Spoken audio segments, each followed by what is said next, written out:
Fuck yes. This is literally what you see when you turn on this game. Oh my god. This song fucking rips. Let me make sure this is audible. It sounds like Toho music.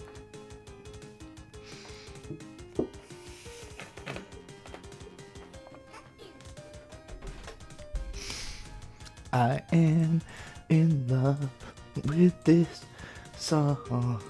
It rules.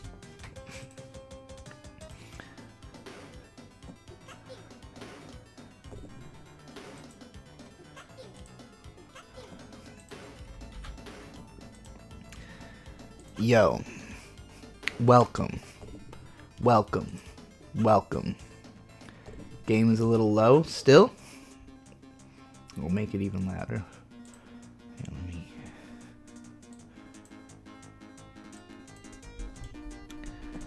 Is that good? I need you to hear how fucking hard this song goes. Oh my god. The fucking drum sound is crazy. I've been just listening to this for like a couple minutes and I'm already like, I know it. Like, I've like memorized this fucking tune. I'm gonna leave it here for just a little while longer because I want people coming in to be able to hear this music. Let me know if it's too loud or anything, or if it's not loud enough. Because for me, I've got it on 2. Like, I've got my speakers on 2 so that it's not bleeding through the microphone. And it's still got me over here just jamming.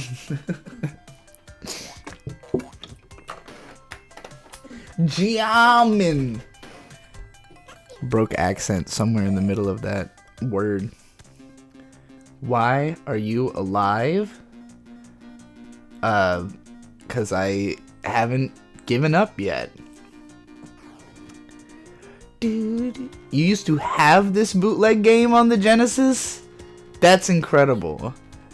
I would love to see the physical copy of this.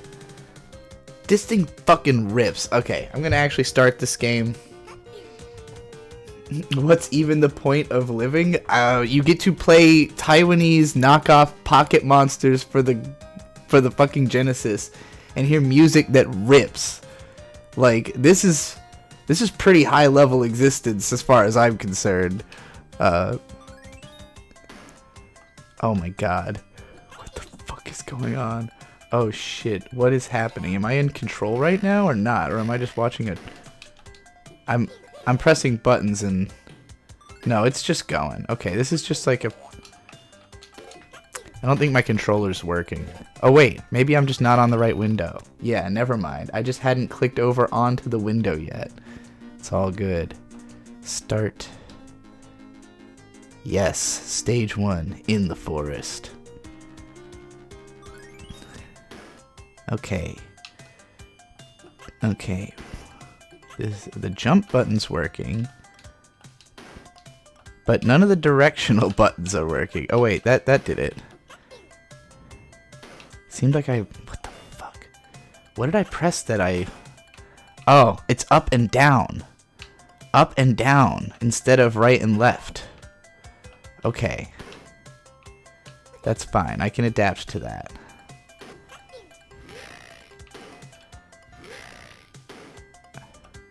I'm really curious if this is innate to the game that it's up and down, or if that's just something wrong with how I'm running it. But now that I understand, this should be a little bit easier. Yeah, I do also wonder what the base game, if there's a base game. It looks a little bit like Joe and Mac. I can see this being a Joe and Mac game or something. Whatever it is, it's adorable. By the way, none of these are fucking Pokemon. Other than Pikachu, there's no other fucking Pokemon. I do appreciate the Pikachu sprite's animation, though. Also that it has, like, teeth. Like, little front teeth. Oh my god. Like, if you see me going the wrong direction randomly, just, oh, there's a Beedrill. All right, Beedrill is fucking tiny compared to Pikachu, apparently. By the way, I'll remind everybody that, as always on my streams, if you give me a super chat of $5 or more with a rant request, I'll rant about whatever you want. And I gotta. Oh, that was a death pit. Okay, I gotta say, I think it'll be a lot of fun to rant while I'm playing this game. Because it's definitely got me in a heightened state of mind. Wow, what in the fuck? It's not unfun. It is very confusing. I don't really know what the approach I'm meant to take to this enemy is, because it just doesn't seem like I have space to to hit him without fucking getting hurt by him. Maybe I have like another attack I'm not realizing. Doesn't seem like it though. Yeah, I mean, I don't seem like I have any electric attacks.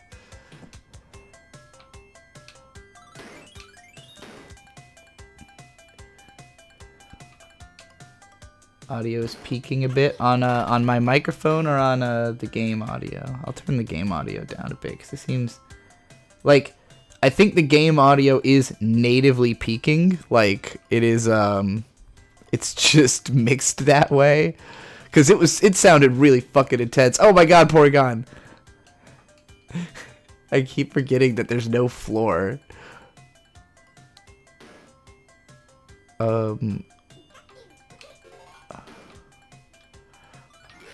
Oh, that's how you're meant to do it. Okay, I get it.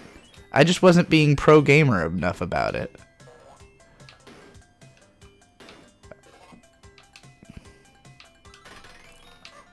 Yeah, okay, this is like playing Sonic. You just gotta like keep in constant motion. You just gotta think like, alright, I gotta bounce off of this thing onto this thing. MNNM with 6 shekels. Domo arigato gozaimasu. I'm on time. Loved the Bebop video. Show indeed bad. Yeah, it do be that. It was funny, like, I like my script for that video a whole lot. You know, it's the first time in a while that I've really, like, done the deep dive on something that is just, like, astoundingly bad and been able to compare it to something else, which is my favorite type of video to make that's about a bad thing, is when I compare it to a good thing that it has some reason to be compared to. Like, the best part of the Asterisk War video series, for instance, is the final part where it's being compared against Chivalry of a Failed Knight. And so I'm always happy to get the opportunity to do like an in-depth comparison series, but especially because it's about Bebop and like covering. My mic is peaking. All right, let me turn it down. People have complained about being too quiet on recent streams, so I've just been like, all right, we're gonna keep it jacked as high as it can be then. Oh, whoa. Whoa. Okay, apparently I can pick up moves. I guess I had a charge. Yeah, alright. Neat. Good to know.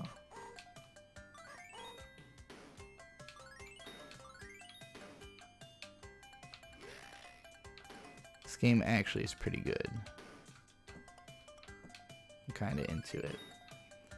But yeah, like rewatching the Bebop video with everybody in chat, you know, I've now seen the video and those episodes a number of times, and as we got into, like, you know, 10 minutes into talking about the new show, the first episode of the new show, I'm starting to like check out. I'm like, oh god, I don't want to have to even think about this and try to parse this shit.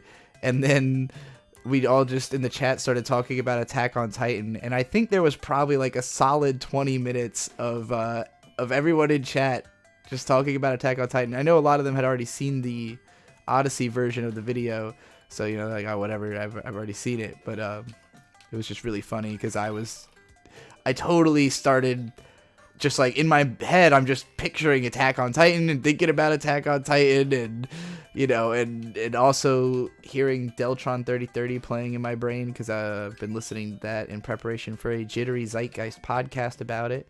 If anybody hasn't heard the Jittery Zeitgeist podcast, it's the hip-hop review show that I do with Riley and Bad Eater and Cranberry Dave over on the ASE Presents channel. We're going to do Deltron 3030 for the next episode we record. The next one that's going to come out is JPEG Mafia's Veteran. Holy fucking shit. This pincer is huge. Wait, let's try bombing. Did that hurt him? It's hard to tell. Let's do it again. That definitely hurt him. Alright, he looks like he's damaged. Or something.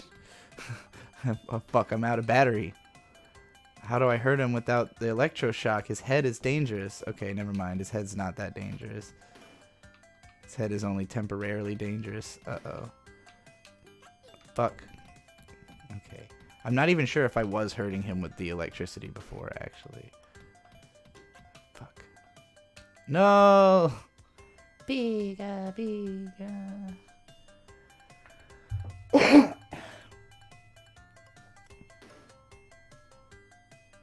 My mic sounds like an Xbox headset. That's no good. Hold on. Let me listen to this back. See what this sounds like from y'all's perspective. Test, test, test, test, test, test, test, test, test.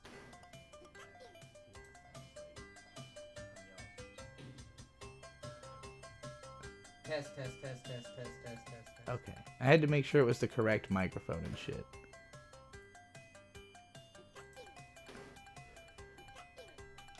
Gotta love how it just starts you off, like, in a place that's dangerous. Like, if you don't immediately move, you're already getting hurt. Gotta love how it just starts you off, like, in a... Oh shit, I left the audio on from the stream. Now I'm hearing myself saying the thing I said a second ago.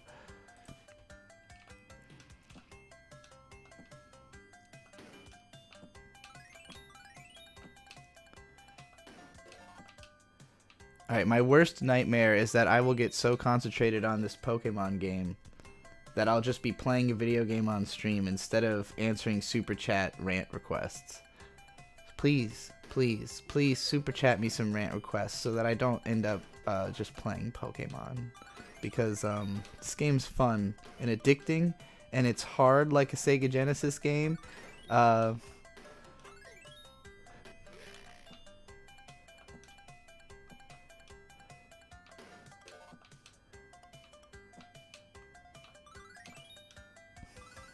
The fucking goofy ass music though is really starting to wear on me a little bit.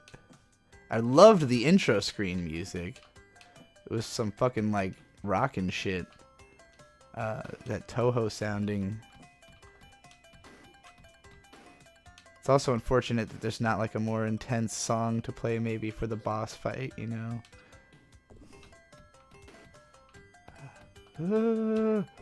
Yeah. Man,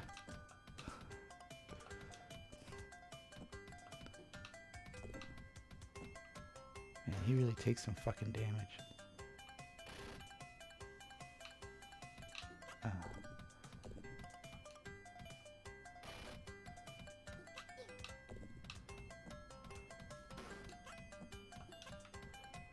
I pressed the wrong button.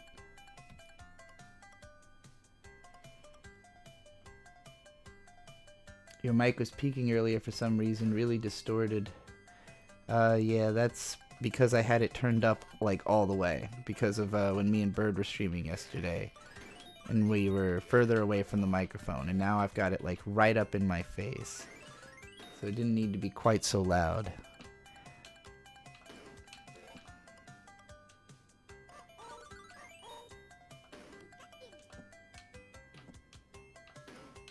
Kira Lou with $3 posted this dancing hippo. He's kind of doing like an odd... What the hell is that? It's like a jerking off his arm motion. That's... And then he throws up like some gang signs. That's a really interesting one. Thank you. Domo arigatou gozaimasu. God damn it.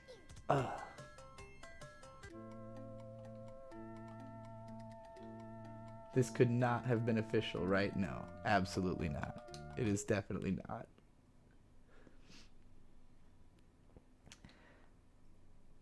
To Lagster, who asked if I was going to do voice training at some point in my transition. Honestly, I just choose the voice that sounds good for the microphone. Like, you know, I don't consider my voice to be particularly masculine. Obviously, if you... I'm sure plenty of people would hear my voice and just assume that I was a guy, but if you know that I am transitioned, then it wouldn't make you like, oh, that can't possibly be a woman's voice. I don't know. But yeah, I don't really try to have a like particularly effeminate voice just because my voice sounds really good and it's a big part of like the product that I sell here on the internet that people want to pay me for. So like, you know, I just try to sound good.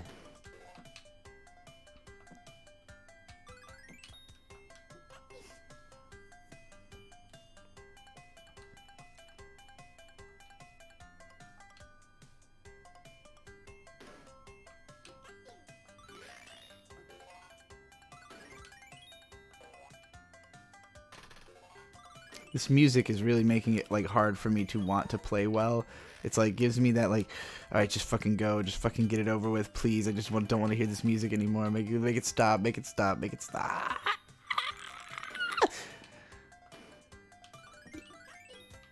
Oh God.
Anonymous said, much easier to just use a voice changer. I think it's usually pretty obvious when you're using a voice changer. But moreover, my point was simply not that it's difficult for me to do a feminine voice, that I don't do it in video. Like, I just don't do it on the internet.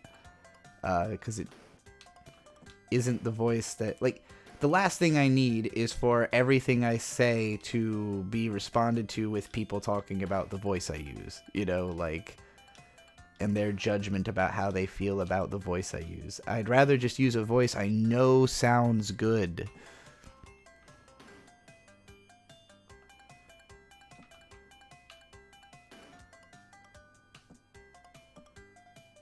Okay, I don't know what the fuck I need to do to get past... oh, that was just my fault. The platform went away. Oh, there, it's back. Okay, what the fuck?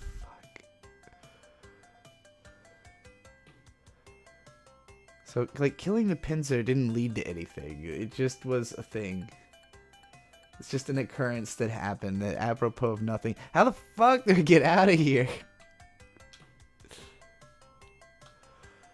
Oh my god. It's no use. I'm losing my enthusiasm for Taiwanese Pokemon on the Sega Genesis very rapidly right now.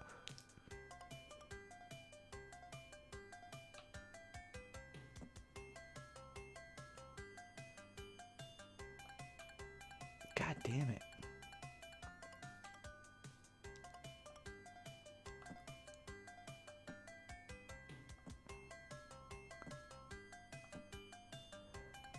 Uh-oh. That time I just fell through the platform for no reason.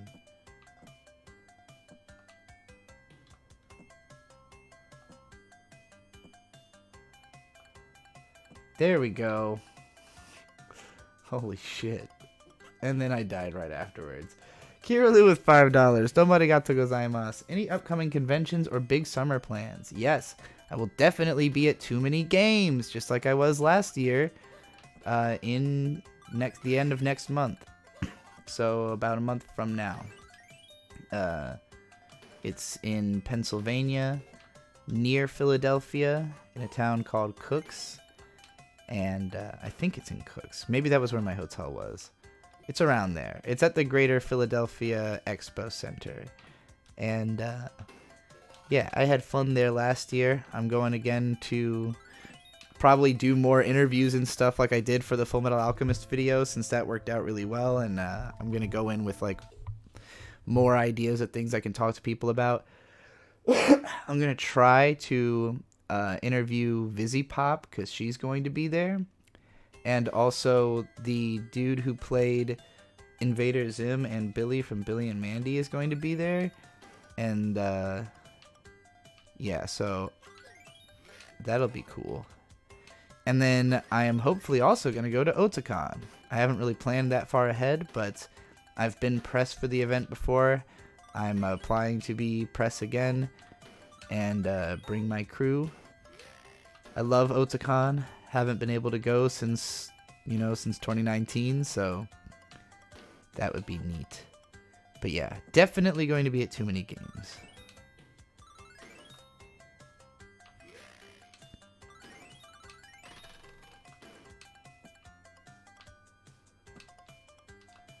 Okay, so I think the strat here is just giant leap of faith jump, right? Uh-oh. Wow, I'm fucking, like, how precise does this need to be?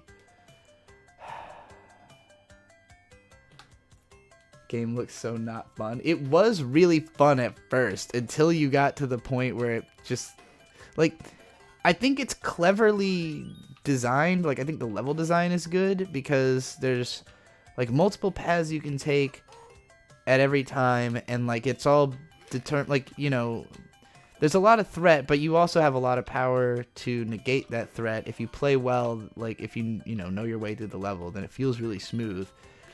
See, something like that is me being an idiot and forgetting that that's not what I'm supposed to do there. But I don't begrudge the game for that. That was my bad. I was overconfident in my leaping, you know? I do think that they could have left a little more space with those monkeys that throw the apples. And also, that Beedrill, if it comes up from under me, should just get killed because I'm standing under it, as opposed to getting hurt. But that's just my opinion.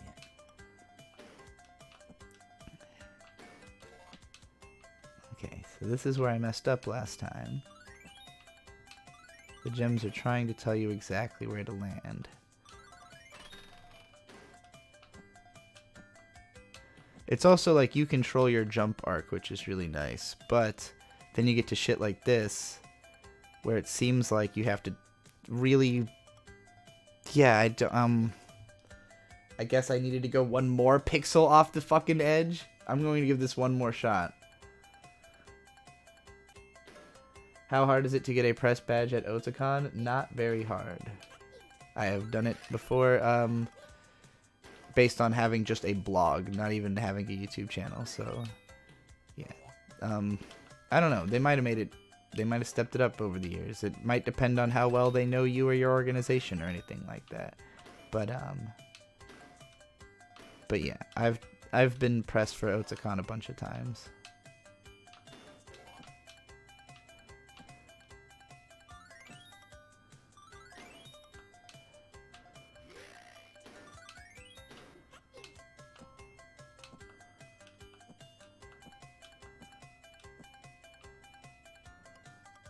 So this is where I jumped from before. But if I go even one pixel further, I'm off the edge.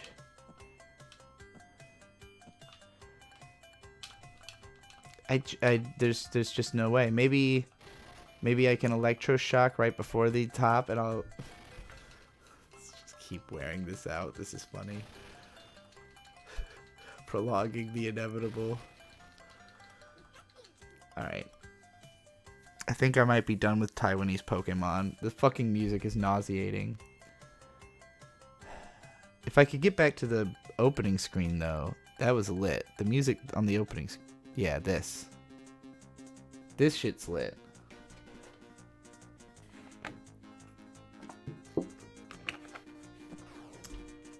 I already have to go to the bathroom. So I'm going to take a pee, let this music play for a minute. Hopefully come back to some super chat rant requests. Otherwise, I'm going to... also, tell me if there's another game you want me to play. Specifically, other than this. Because this one... The most fun I had with this game was on the fucking title screen right here.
I have returned. Alright, enough of this nonsense.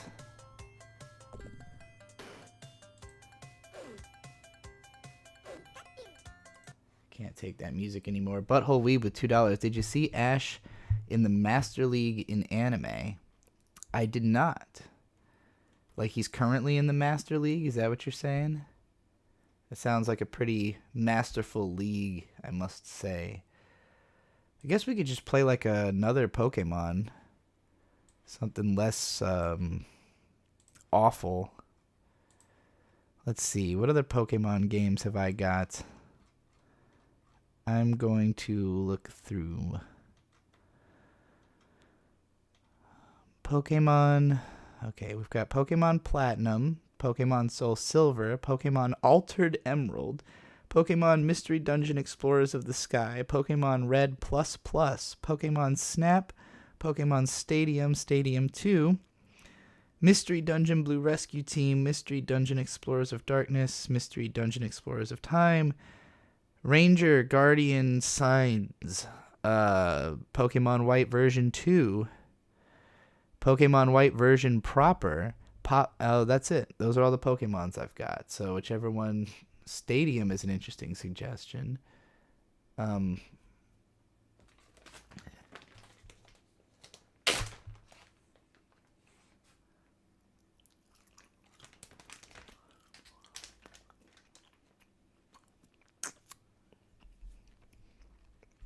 think I want to play Pokemon Red++, honestly.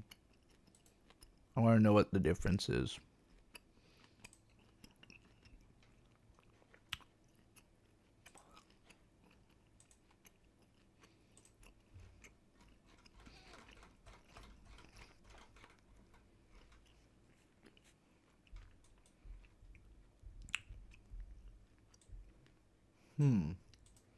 There's Pokemon Red++, then Pokemon Red++ Hard, Pokemon Red++ Snowy, and Pokemon Red++ Hard Snowy.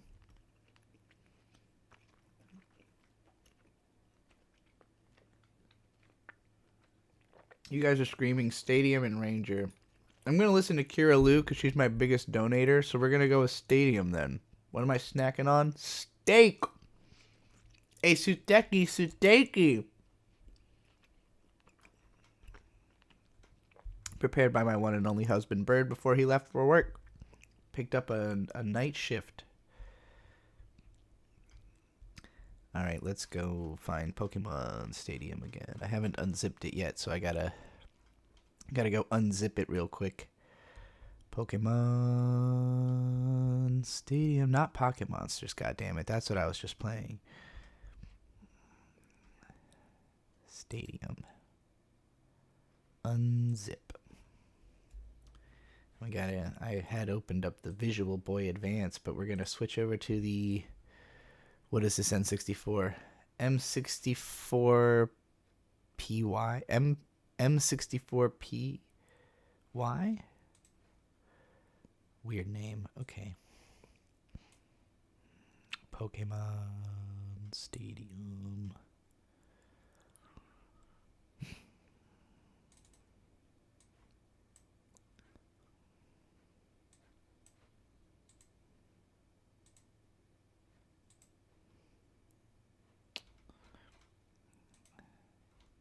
Give me just 1 second, everybody. Bear with me as I search for the Pokemon Stadium file to open it up in this here emulator. Okay.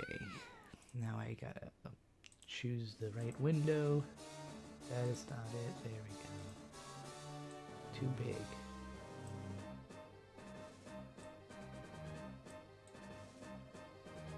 Okay.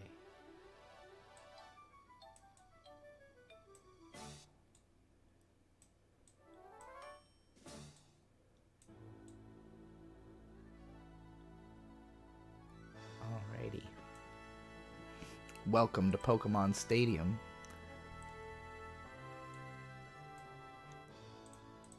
Kiralu with $2 says, "Hey, well, you get what you pay for." Here we go. Oh boy.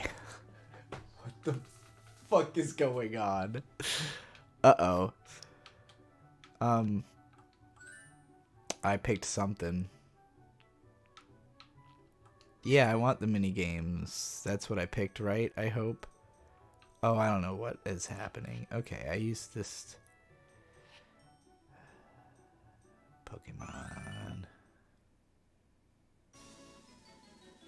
Pick a game.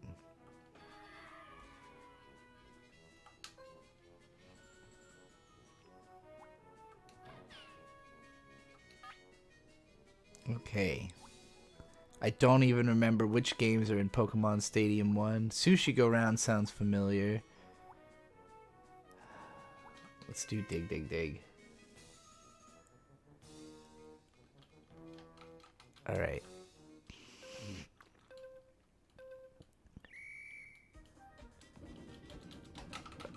Is this how do I do it?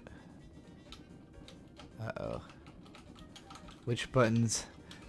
There, wait, yeah. Something, well, okay.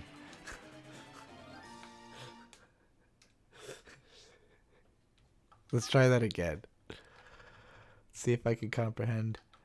Okay, so I'm really not sure which buttons are L and R on my Xbox One controller that I'm playing this with is really the issue here. It seemed like...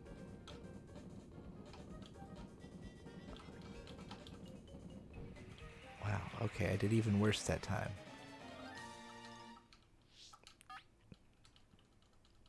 Let me try this one more time.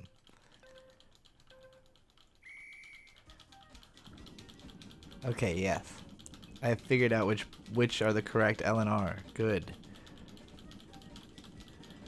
This is playable. We've done it. The world is our oyster. The fact that it's all glitched out and fucked is hilarious, though.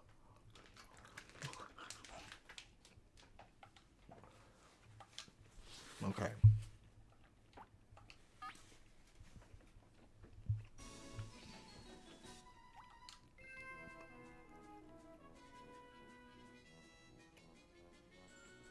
Sure, whatever.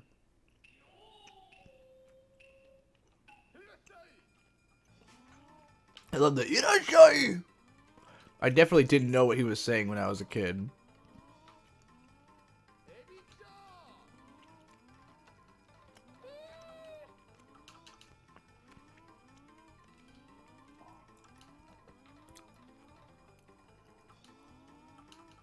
Cha. Oh, the cha hot.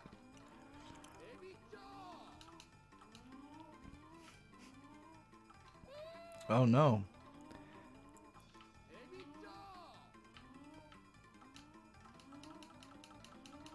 Damn it. Ah, all these lickitongues getting in my biz.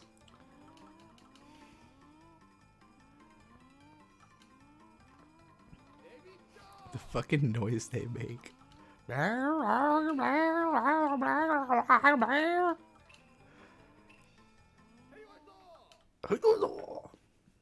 don't think I won. Butthole Weave is playing Stadium 2 now at the same time.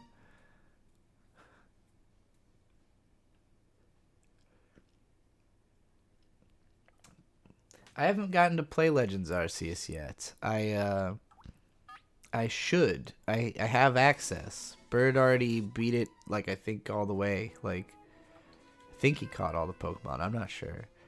But he was really into it. He said that basically, like, Pokemon Legends Arceus and what the fuck? What am I pressing the wrong? Never mind. Yeah, I don't know. I guess I was doing it right at first, but it just wasn't going as fast as I thought it would.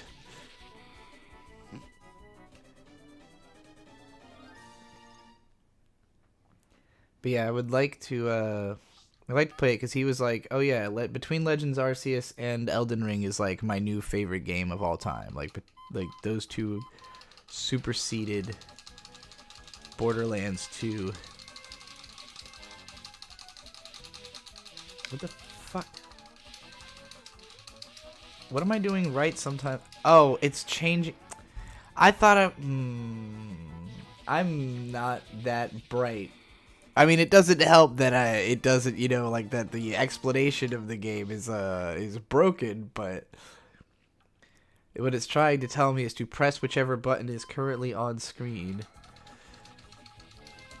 Not just to mash back and forth between A and B, which is how I had interpreted it. Maybe I meant to hold it during that period because I was mashing. Maybe I've got them backwards. No, because then I wouldn't have gotten any points.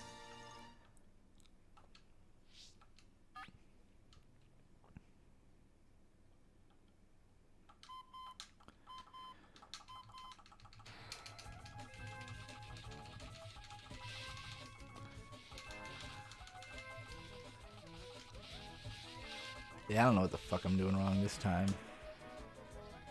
M with 15 shekels. Domarigato gozaimasu. Thoughts on Waifu Watchers being the new lolly guy on the Dick Show? I love it. I thought his call-in was fucking hilarious. And the fact that he was, like, all in. Because, like, to me, as a longtime member of the anime community, the attitude that he puts forward is what I'm used to. Is people being like, yeah, it's cartoons, 3D PD, whatever. Like, you know, it's all memes and jokes. Like, the point of it is that, like we all think it's hilarious. This whole waifu lolly culture thing. Like, and so, you know, I'm used to that kind of, like, non-seriousness about it. And I wanted to bring that to the Dick Show, but, like, when I actually went on there, it was like I wasn't even into lolly anymore by that point.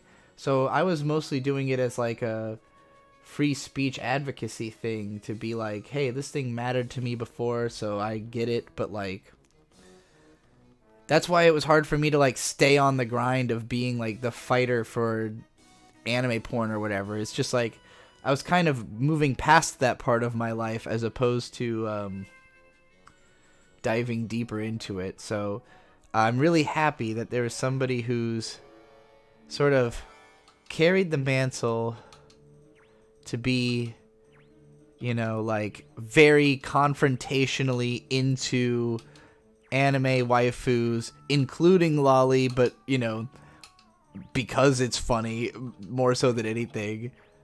And the fact that he can also rap and, you know, go on the Dick Show. It's like, oh, this is like this is the Digibro that the world deserves, you know?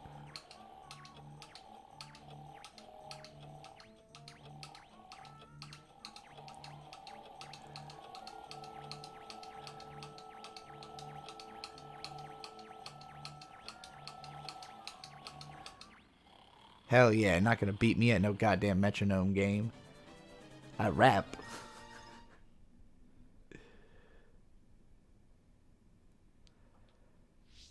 That was a fun one.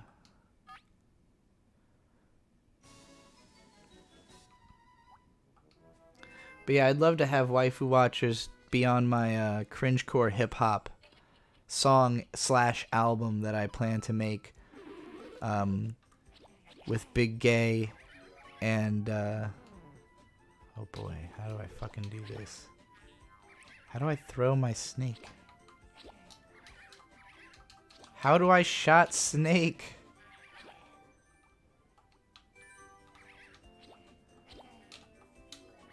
Wow, I really didn't catch a button that I could... Oh, I have to use the stick. Okay.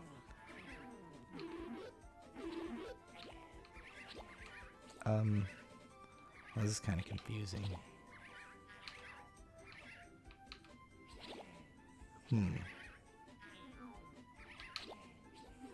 How do I make it not go that far?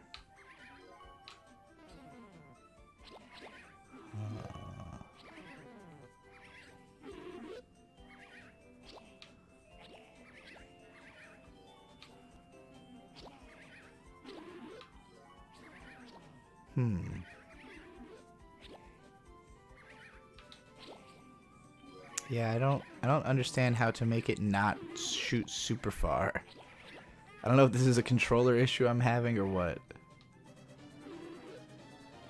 Little Weeb with $2. Domarigato gozaimasu. Paru and I did a 0080 War in the Pocket podcast. That is great. Everybody should go to Butthole Weeb's channel and listen to that because 0080 War in the Pocket rules. And it's a really sad and cool and emotional Gundam movie or OVA rather. Do recommend.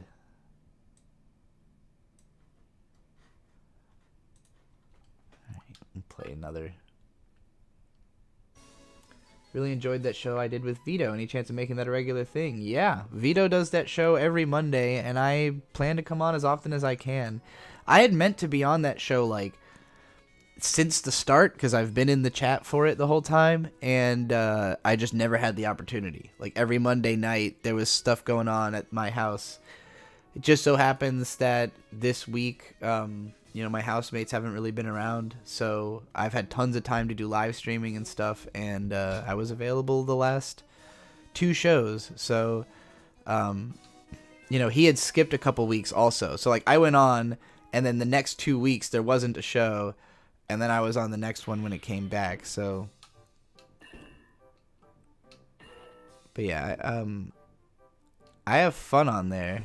I think it's...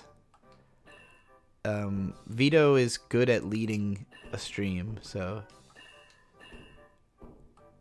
If anybody didn't see it, I wasn't in the entirety of his latest stream, because the first, 45 minutes is him mostly going over the Amber Heard trial, which I didn't care about and didn't want to even try to have much of an opinion on. But then we started talking about the latest Ezra Miller news. That ended up being really fucking fun and hilarious. So do recommend the latest Ezra Miller clips.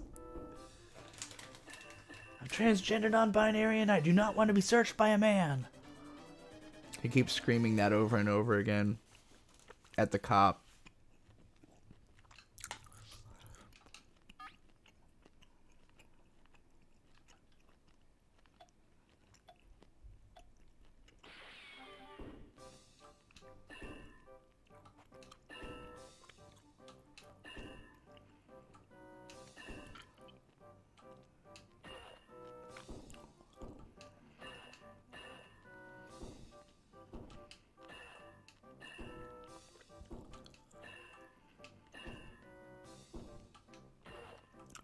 I'm not good at this.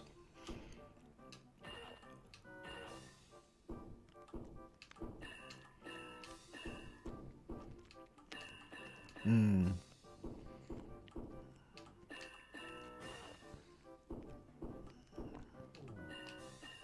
Mm.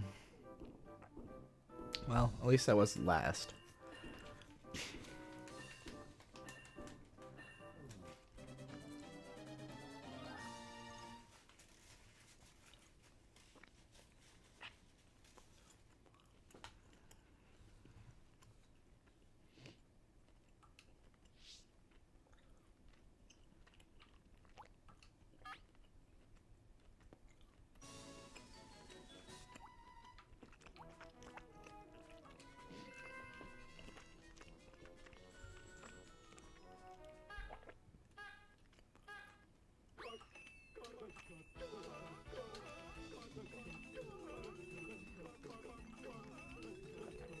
Ukrainians, I don't think I can comprehend your anti-0080 take. I think you're gonna have to lay it. If you haven't already made some kind of a longer analytical breakdown of that, I might need to hear that. So I think it's pretty great.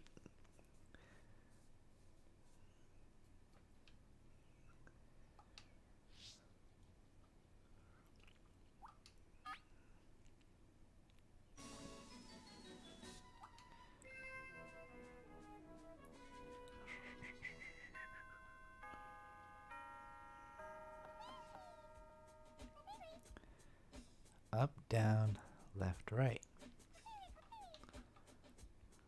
Uh-oh. Feels like I double tapped left there. Yeah, I definitely accidentally swiped something. Up, down, left, right, up, down. Let's try to be more precise. I think I nailed it that time.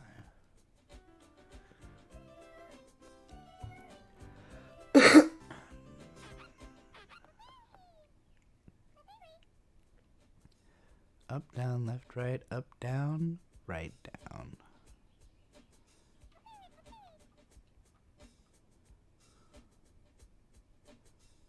Foolish NPCs.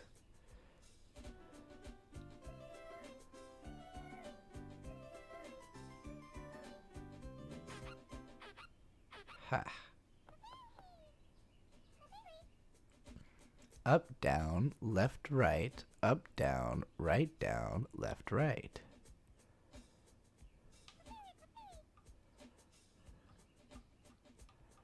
Perfect. I shall win this round. Rewarding myself preemptively with more steak.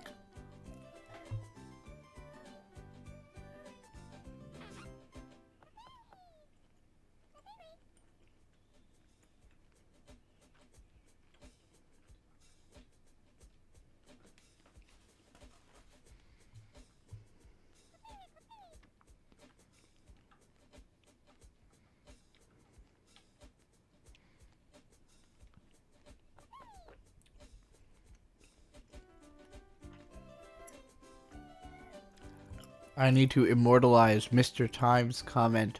The MILF Clefairy looking fine. That's my victory words.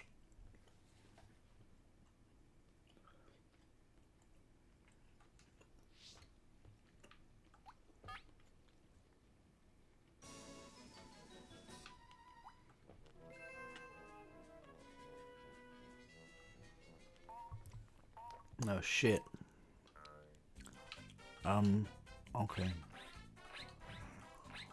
Oh no, what am I doing wrong? Oh, okay. Oh, damn it. How do I jump? Okay, it's up.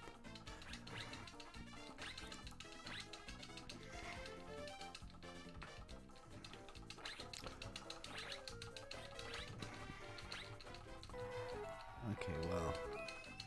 Got off to a little bit of a rough start on that one. I think I'm gonna go ahead and retry this little mini game here.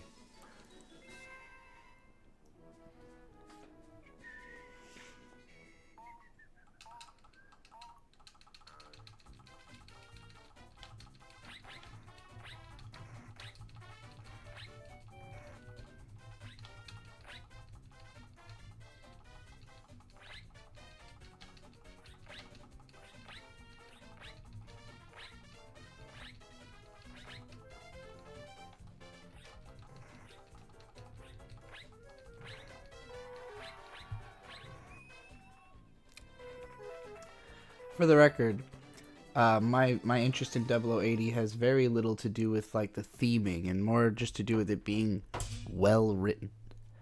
It's just like satisfying to watch stuff that's, got good believable dialogue and a nice rich setting and a story that answers the questions it raises and then ends with a dramatic twist and makes you go, that fucking sure was a thing, It's just very conventional, good storytelling. To me, 0080 is the very epitome of the 8 out of 10 experience. The thing you walk away from going like, satisfying storytelling. And then it's a really good gateway into Gundam. Like, I always suggest it be, like, you said yourself, it's like for people who don't like Gundam. So to me, it's like a really good convincing to get someone to watch Gundam by making them watch that first. And then they'll be like, now I need to know what all the extra bullshit is. Kira Lu with $5. Domo arigatou gozaimasu. You think we'll have a resurgence of high-effort, niche, possibly very graphic OVA series again? No. I think we'll have Netflix. Like, if you think of Super Crooks as an OVA, then yes. It's hard to judge what is or isn't, like, video is not a thing. Like, nothing's being sold directly on video anymore. So, like, original net animations, yes, we're already there. We're already in that resurgence of high effort, niche, possibly very graphic ONAs.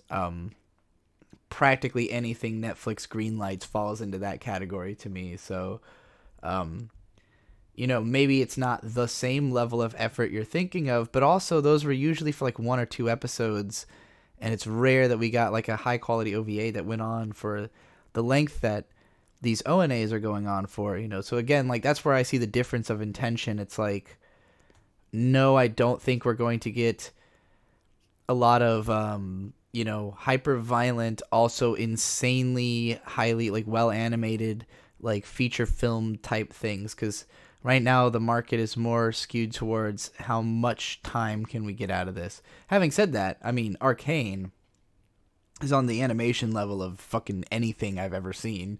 And it went on for 9 whole episodes, so I would say that's a pretty good fucking sign of high effort animation being alive.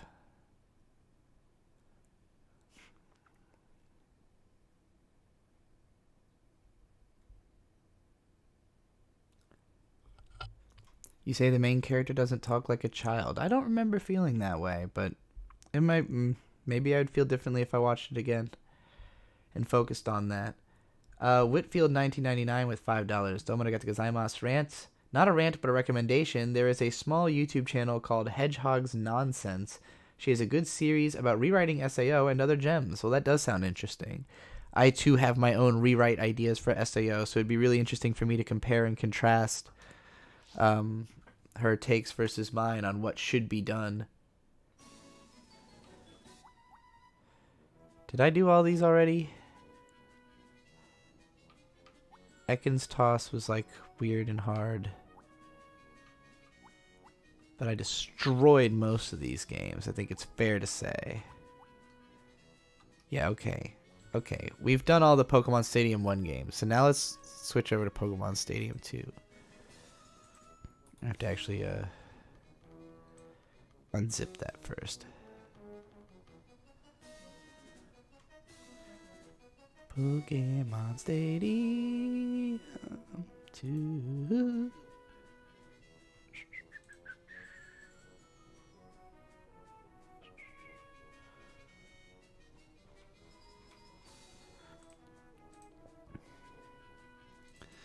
Here we go.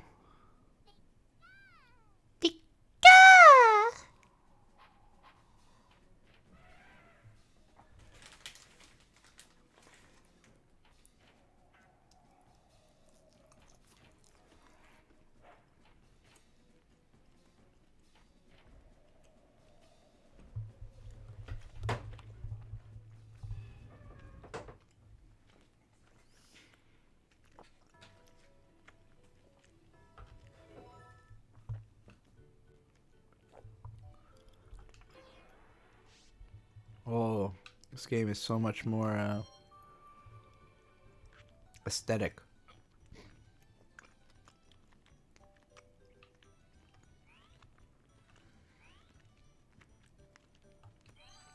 I have a room? I don't remember this. Oh, I need to have a pack. Well, that's unfortunate. Alright, where's the goddamn mini games? There we go. Oh boy, spam bots in the chat. Naked HD XYZ. Hey, love to fuck? Then we're in. That was the name of that spam bot.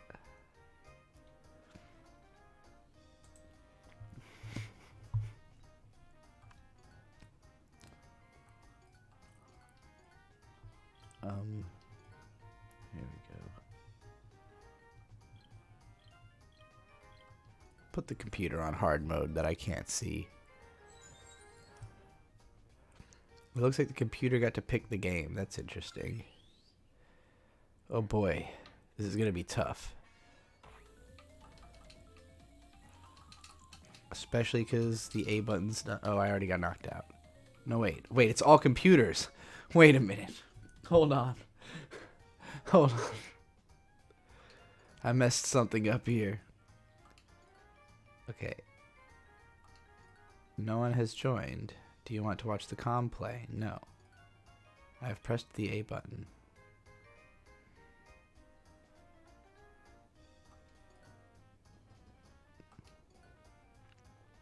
Okay, I seem to be in the game now. Wow, there's so many more mini games in this one.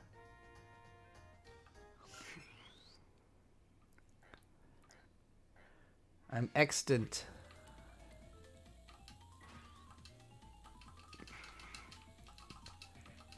With an intent to kill. Fuck, I ran myself out of bounds.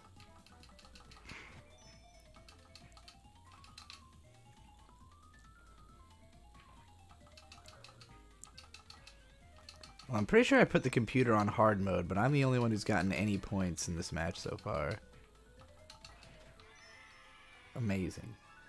Bro, you seen my phone with $5. Domarigatou gozaimasu. Can you rant about your process of how you make your music, lyrics, melodies, etc.? Sure. I think about music all the time, so my natural state is kind of to, like, if I don't have other music that already exists in my head, then music that doesn't exist tends to just get made up inside my head, a lot of which I have no means of realizing. Like, I don't play any instruments, I don't know how to write music, so, you know, I come up with stuff all the time, very little of which, like, sticks with me and hardens in my mind as, like, a song, but, you know, so a lot more of, like, the music that I think of stays inside of my head, but has some level of influence on the stuff I actually create. And so, as a producer, which right now I'm not, like, in the process of producing anything, the best stuff I've produced is probably the Baroness Phantom album and the Boogie Pop, what the fuck is it called? Boogie Pop Duo? Yeah, Boogie Pop Duo, Acid Girl and the Golden Witch album. Boogie Pop Duo versus Acid Girl and the Golden Witch. That's the name of it. God damn. Yeah, those are probably the two best, like, production projects I've done, which are both pretty straightforwardly, like, opening up Fruity Loops, creating drum arrangements, finding samples that I think suit those, fucking with the samples until they're basically unrecognizable, layering those over each other, and then adding vocals. And, you know, I write a lot of lyrics just randomly where, like, if a bar comes into my head, I'll just type it into my phone and then try to continue from there. So, like, let's pull up some recent bars I've got. Like, the last couple days I've been writing lots of just random shit. So, the other day I wrote the just opening lyric, "How can you expect so little from yourself?" This was just a line that came into my head as, like, an accusation I have of the world, I guess. 1 second, I'll be right back. I'm gonna put up my on-air sign.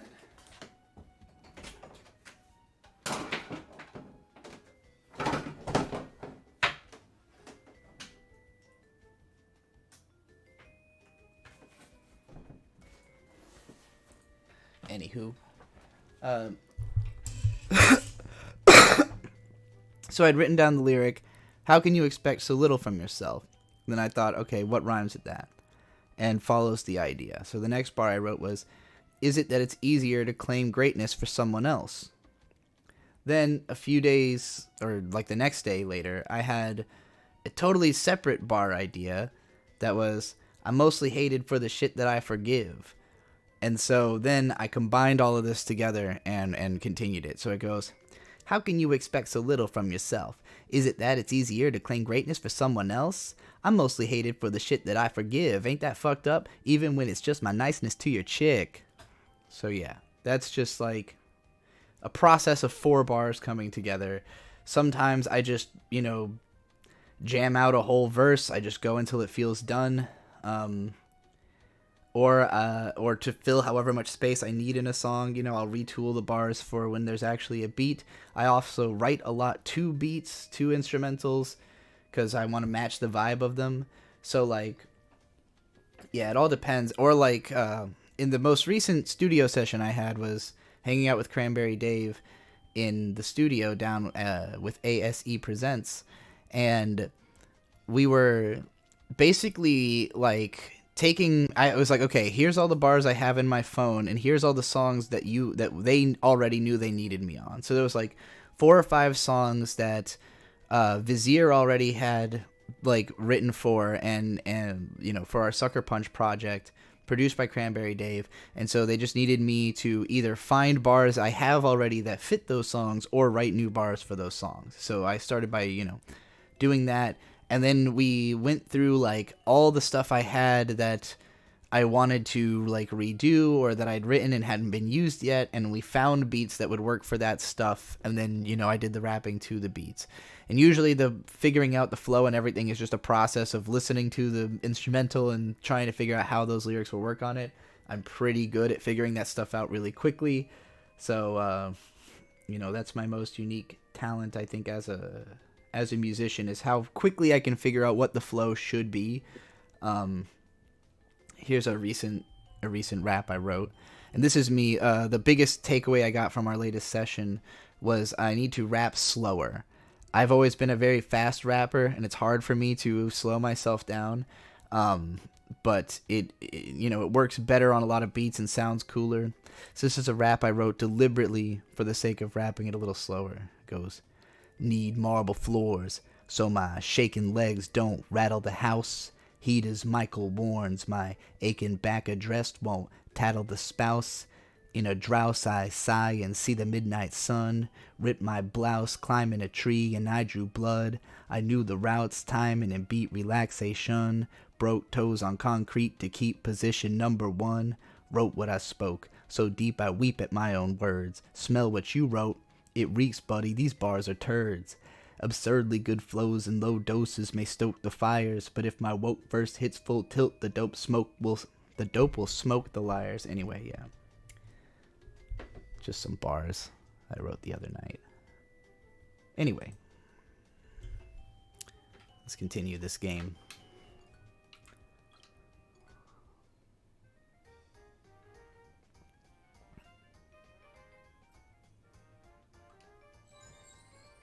Kira says, oh, yes, I like it better slow. A lot of people do, and I really took it as a lesson from, there's a channel called Trash Taste. No, not Trash Taste. Trash Theory. Trash Taste is the anime podcast, of course.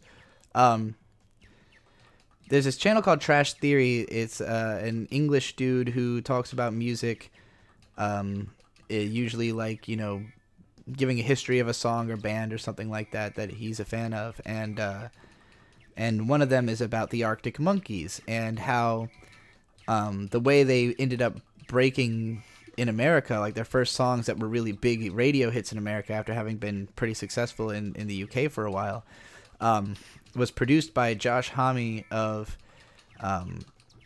Queens of the Stone Age, and he basically was like, you guys just need to slow down, everything you're doing, take it to half speed, and that had really sat with me as a lesson, but not one that I took to heart as something I needed to learn until Vizier was like, look, you just you have so much content in your bars that there's no reason to cram.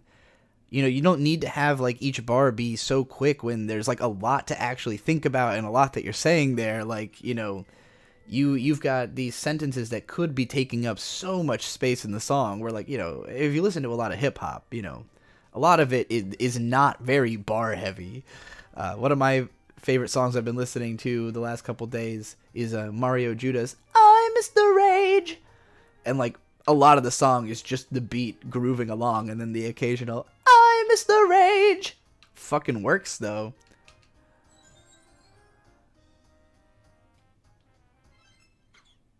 Oh boy, it's another one of these. All right. No, it doesn't control the same way. Okay, I failed already. I remember this one. Man, I remember this game a lot more than I do the first game. Pokemon Stadium 1 or 2 versus 1, I mean.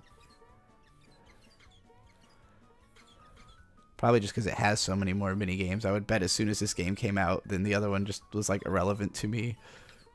Fuck. Damn.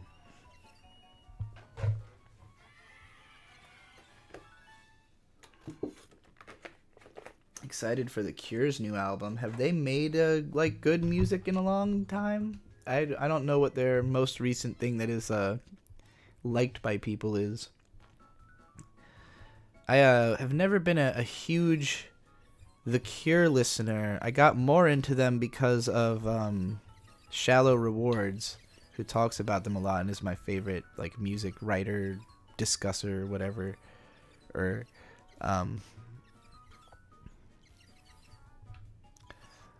but I really like Disintegration.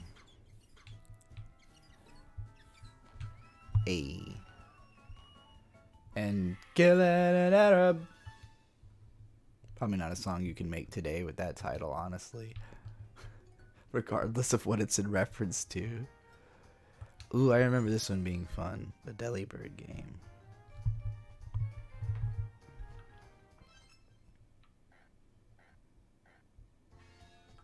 Oh, I got an N64, the Pikachu version. I actually own that in real life. That's what I played this game on when I was a kid. Gotta get that diamond ring. Fuck.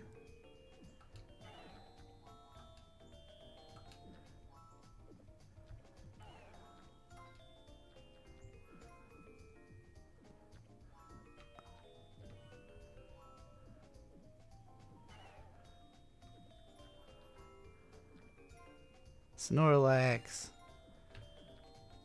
His name's not Snorlax, it's Borlax.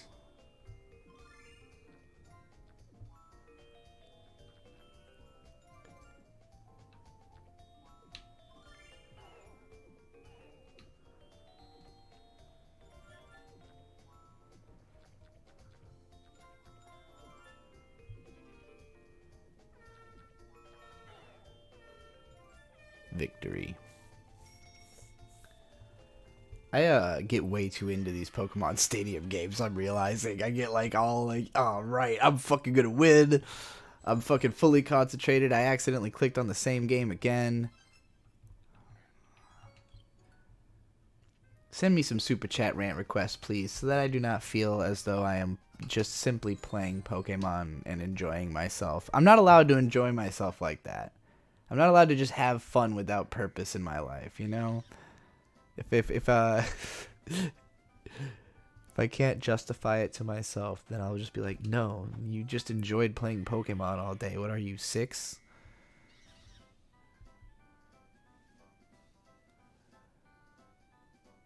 The answer is yes, I am 6. And just like when I was 6, my chat is full of porn spam.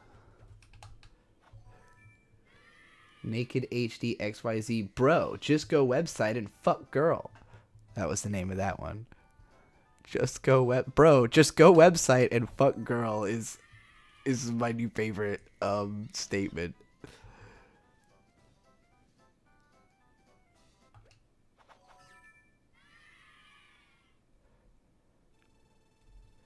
Whitfield 1999 with $5. Domarigato gozaimasu. Rant about Pokemon.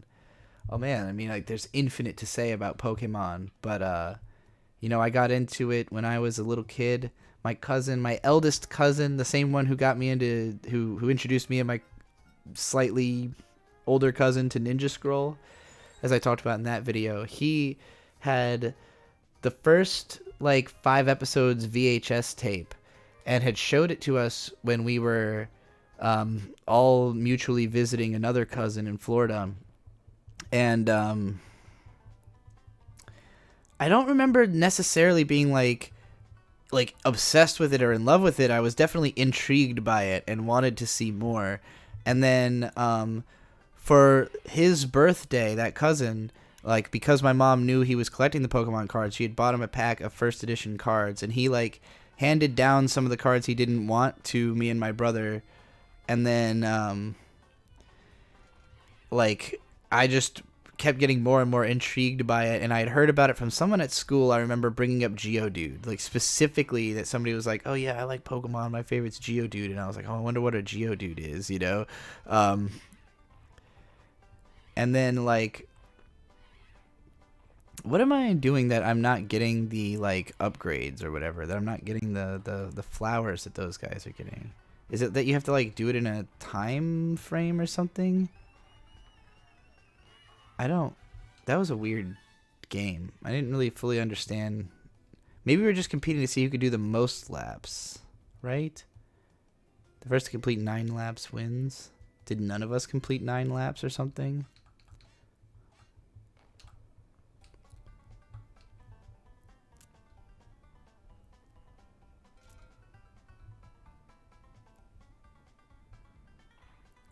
But yeah, so we'd been introduced that way, and then I think that same cousin like agreed with like he made a deal with my parents that he would hand me down a Game Boy if they would buy Pokemon for it. So my parents got me Pokemon Red and Blue for my birthday, and then for Christmas my grandma had got me Pokemon Yellow and got Victor like some Toy Story game. And he had really wanted to have his own Pokemon game. So I ended up giving him Pokemon Blue, because that was the one I hadn't really started playing yet. And then, oh, fuck. Yeah, so, like, I got Pokemon Red, and I got really obsessed with it. And I basically was the kid who just used a starter. Like, the game never challenges you, really, not to just plow through it with Bulbasaur. So I just, kept playing with Venusaur all the way through as, like, the only Pokemon I used until very late in the game when I eventually had a Dodrio and an Amistar as my other 2 Pokemon. And I just kept playing the Pokemon League over and over again with those. But the real engagement for me with Pokemon was the anime and the card game, because the anime would air every morning before school, so I could wake up and watch it then. And, like, I also got the VHS tapes and watched the shit out of those, because, like, I just loved the Pokemon world, and, specifically, like, the really funny episodes, like the Haunter ones. That whole stretch is fucking great. So, yeah, I watched the shit out of Pokemon, the anime, but I also was really into the card game. So, like, pretty much for, like, 3 years, that was my big obsession, was playing Pokemon cards. Probably because it was the first time that something I really loved actually caught on with other people and was something that could be done as, like, a group activity. So, like, I would go to the Toys R Us meetups and or at, like, local comic stores and play Pokemon cards with people. I went to the movie premieres. I have, like, some rare card sets and stuff like that. Like, it was just all I cared about for, like, 4 years was Pokemon. I was really into Silver when that came out. And then around when Ruby and Sapphire came out, I think just through the fact that I never ended up beating Ruby, I just, like, wasn't as into it as I had once been, and I was big into anime at that point. So, like, my obsession with anime kind of took me away from Pokemon as a specific obsession for a long time. But eventually I became interested in the games again and sort of, became somebody who has room in my life for more than just whatever one thing I am most obsessed with at that time. Who has Geodude as their favorite? I mean, probably they didn't know that many Pokemon yet, like only a few of them really show up early on into the story. So, You know, it's probably like one of the 5 they'd ever heard of, and he's pretty cool. I like Geodude.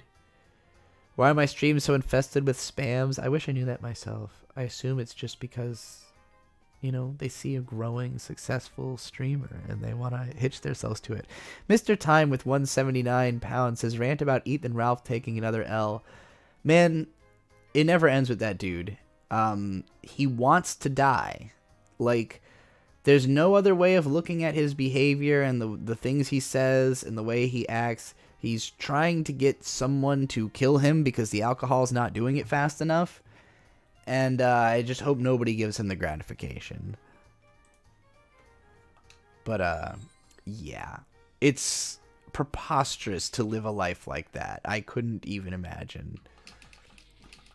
What the fuck am I doing wrong? Well, I don't know what I'm fucking up here about this Pichu game. Am I... The directional buttons aren't contributing anything here. Wait, okay. I'm gonna retry that.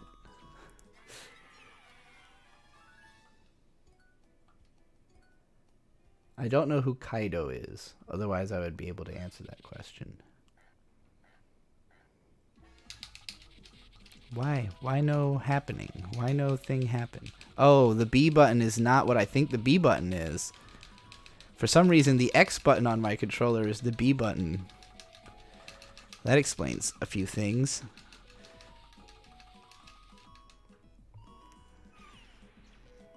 Is this just Pokemon Mario Party? Not exactly. Pokemon Stadium is actually mainly a game that's just for having Pokemon battles. Like, it's a multiplayer Pokemon battling game that lets you like pick a party of any Pokemon that exists at the highest level and, you know, just have battles. And there's also a extensive single player gym leader mode where it's just you trying to beat all the gym leaders. But I have never been that good at actual Pokemon. I forgot I'd played this one already. Like, the actual battling aspect of Pokemon has never been my specialty. So I was not very good at the actual Pokemon Stadium part of the game. But both games had minigame collections. And for me, as someone who has 2 younger brothers and they usually had friends over, it's a lot more realistic for me to play a 4-player minigame thing than anything else for a lot of my childhood. So we played the shit out of specifically this game, Pokemon Stadium 2. This was always one of my favorite minigames, the Chansey egg falling one.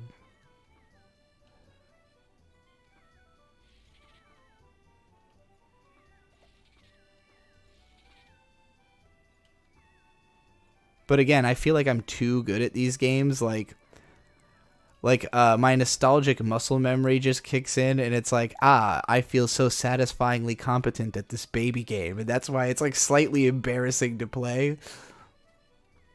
It's like I shouldn't be having as much fun as I am.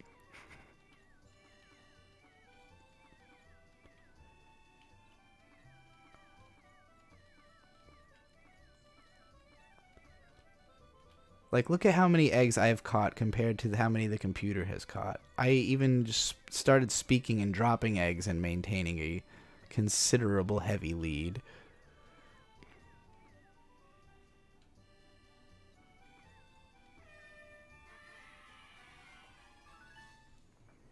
Hello. Just saying that because Cozy said hello in the chat, and I'm like, hey, I see that hello. I'll see your hello and raise you a hello.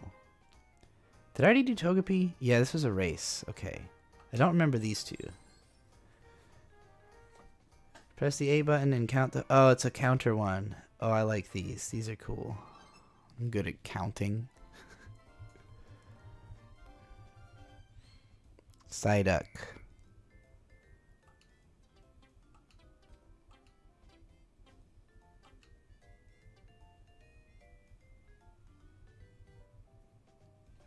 Oh no.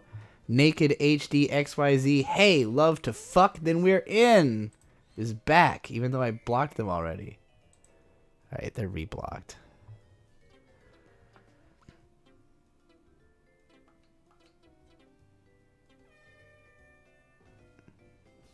At that time, I was not paying attention.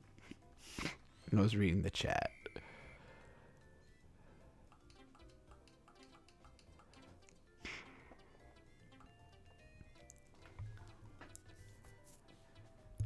Do do do do do do do do do. It's a baby Pokemon game.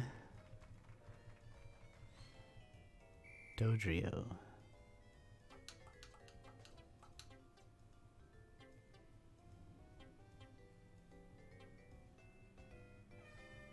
John L. Curry with $5. Domo arigatou gozaimasu. What do you think of Norality's channel? I've never heard of it. I will look into that right after I finish this challenge.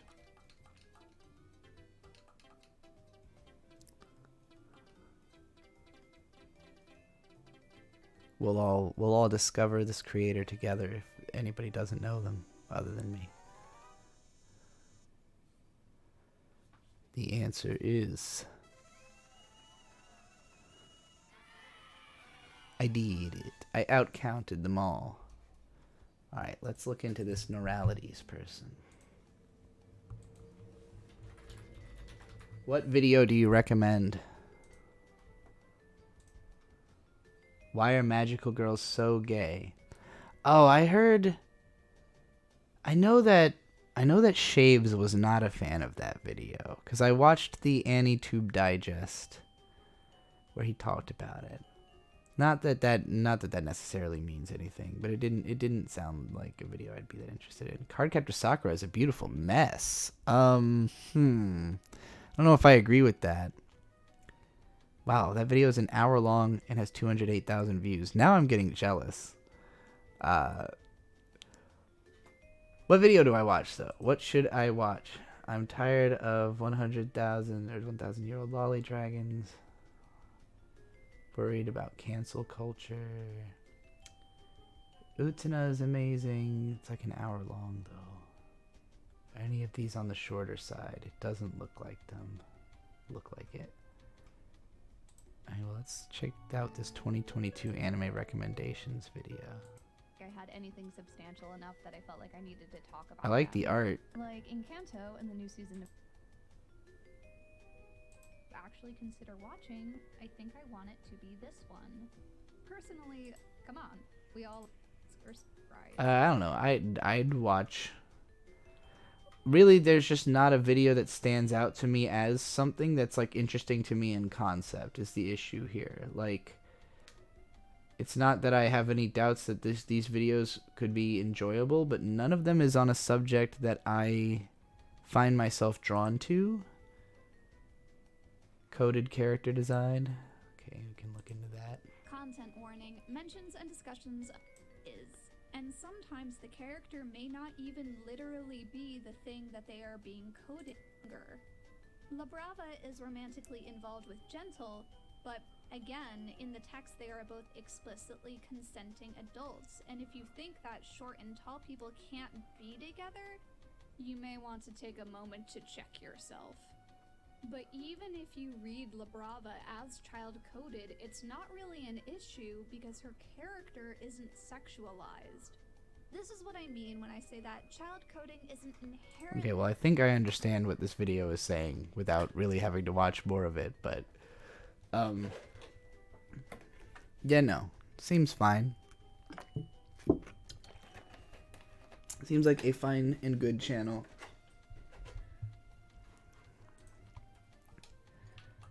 Let's play more Pokemon.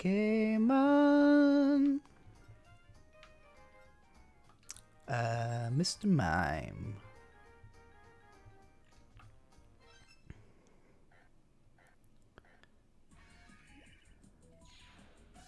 Oh, I remember this. The ultimate Pong clone. Kind of reminds me of that Harmful Park game, actually. Except with Mr. Mimes. And 4 people instead of 2. Which means the stakes are high.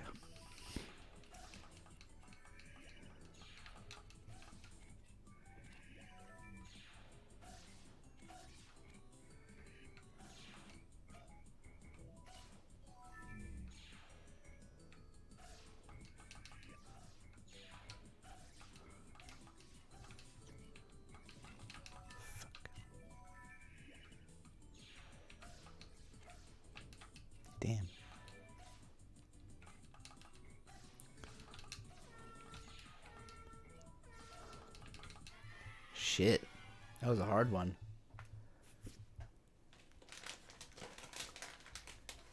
Not that fun, though. I think that might be my least favorite one.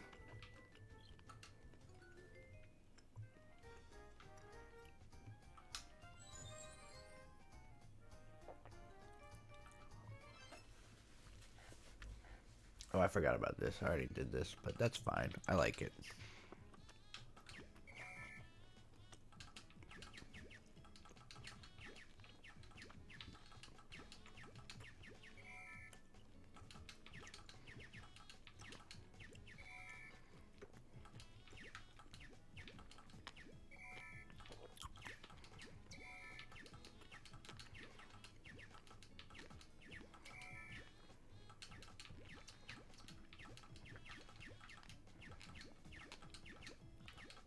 Give me a big ball.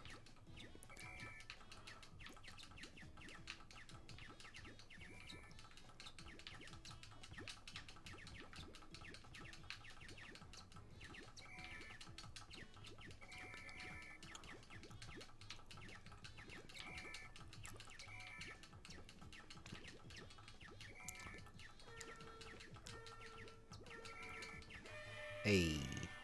26 to 1, 1, and 0. Remember that Rattata jumping game from Stadium? Yes, I was actually playing Stadium 1 before you got here, Cozy. So it is in the stream at some point, me playing that game. And winning, I might add. Your online lover with $10. Domarigato gozaimasu. Is Madoka the greatest 12-episode anime of all time, excluding the movies? No. First of all, well, okay, hold on. Let me make sure, because you're asking specifically for 12, so I'm not going to include 13-episode shows, because I almost said Serial Experiments Lane. And even though one of them is mostly a recap episode, there are technically 13 episodes of that. So let me go look specifically at 12-episode shows that I like, but there's no way. I don't think that Madoka could be the best 12-episode show, could it? I'm going over to my anime list and going into my completed. Here, hold on. Let me go switch the window capture real quick.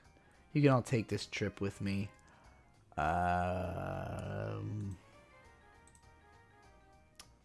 we go. Okay. So we're going to sort these by progress.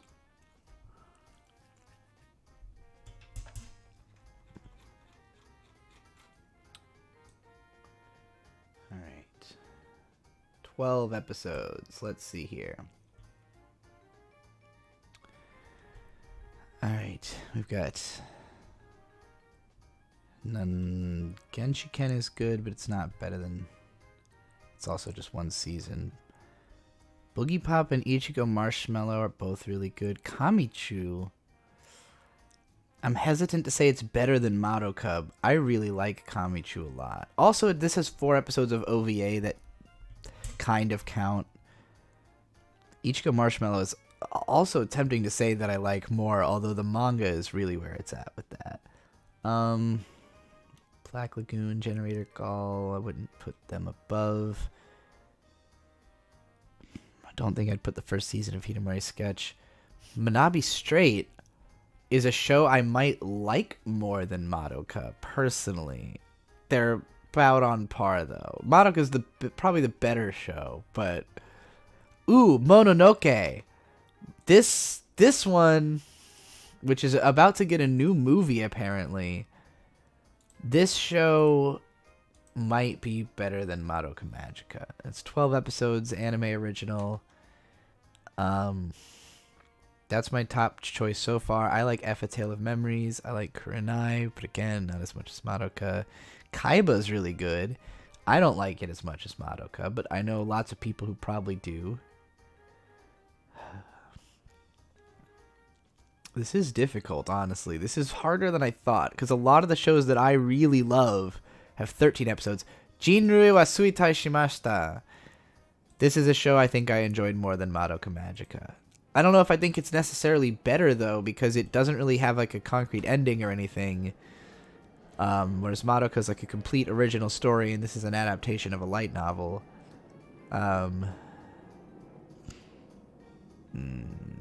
Tamako Market's really good. I like No Game No Life a whole lot, but again, the incompleteness kind of hurts it. Barakamon. I really love Barakamon. I might like that more than Madoka. Also, Nozaki-kun, really fucking funny. I also like Denki Guy. Gakko Gurashi I love.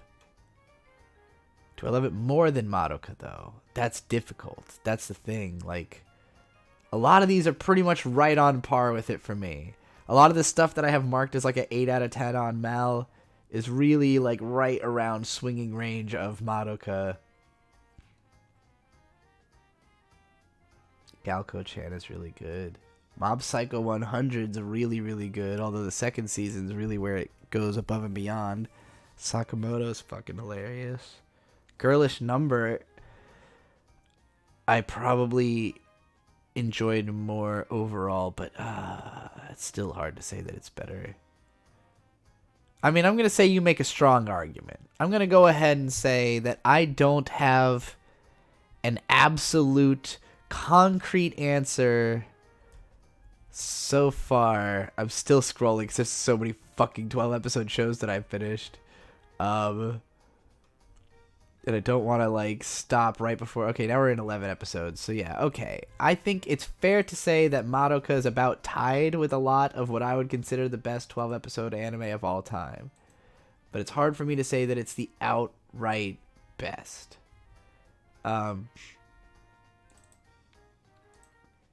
yeah, the fact that Madoka has such a good ending is definitely a huge part of it. Like, there's so many shows that just don't have an ending or don't have a great one. And even something like Mononoke that I think is all around better because it's not like a continual one narrative. It probably won't have as much impact for most people. So like, you know, it's hard for me to ever have a definitive, yeah, this is definitely better. But if we bumped it up to 13 episodes, I had a few in mind. Like Serial Experiments Lane, I was just going to be like, yep, that's the best. That's the one. That's the best 13 episode anime. John L. Curry with $5. Domarigato gozaimasu. What anime originals have the best ending / finale, and why is it Gunbuster? Gunbuster's ending is pretty fucking incredible. I think just the fact that they had that big sci-fi idea, you know, is like the main potent aspect of it. I'm not going to spoil this for anybody who hasn't seen Gunbuster, but it does have like an ending that, like, it's like the show is good, but the ending is what takes it to that level of memorability where you're like, oh wow, I will actually always be able to tell someone that what happened at the end of Gunbuster, you know. Maybe not everybody will feel that way, but it's a really fun and neat sci-fi concept for a how to end a show. And I think the shadow of Gunbuster's influence looms over everything that, you know, Studio Gainax and the people who came from Gainax would do later.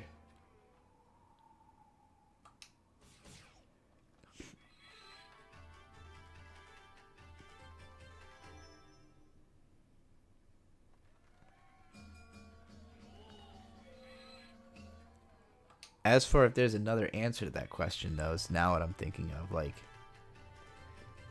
I mean, again, Madoka does have a really, really good ending / finale. Fooly Cooly has a really good ending / finale. Cowboy Bebop has a really good ending / finale.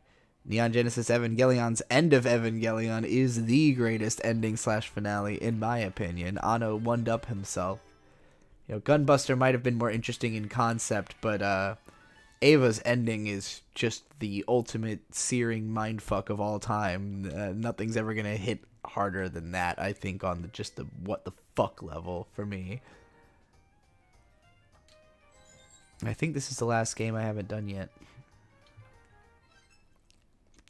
Big Golbat. Oh, all these assholes immediately hitting me, knocking me around. Grabbing all the hearts that I want. Oh, I see. You can knock hearts out of each other. How do I aggress? How do I knock these assholes' hearts out?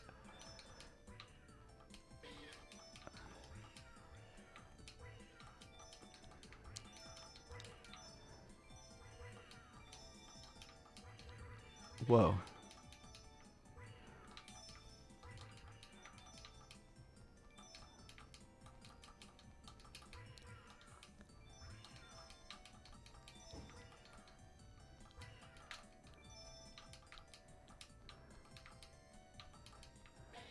Oh.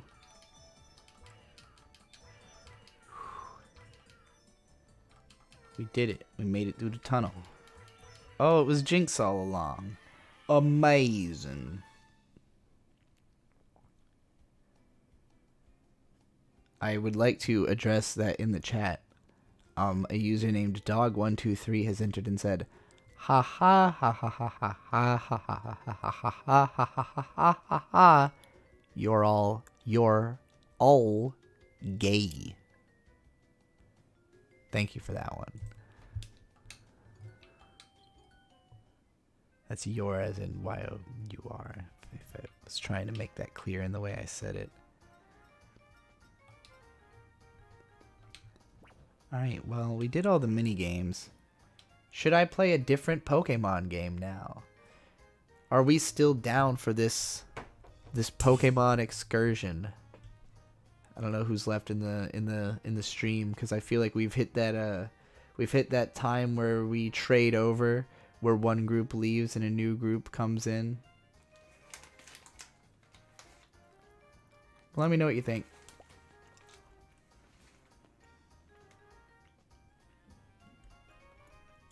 Must this show go on? Or do you think it's time to call it? And if the show does go on, what game?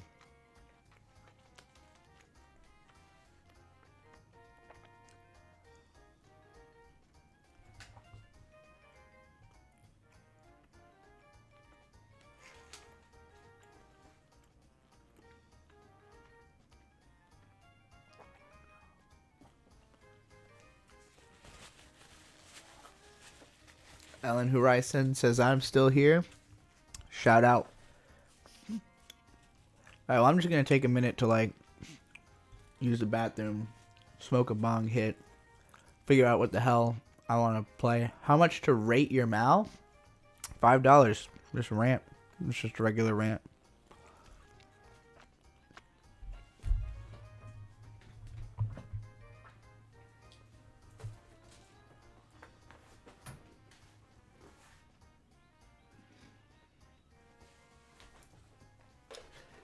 Absolutely anybody can super chat me $5 to rate your mal. You just have to make sure you get me to your mal. Just tell me your username and I'll search you. I'll be right back.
I had totally misplugged my on-air sign. Oh boy, Kiralu with $10. Domo arigatou gozaimasu. Let's go, baby. User Kai's Yum. Let me go look that up.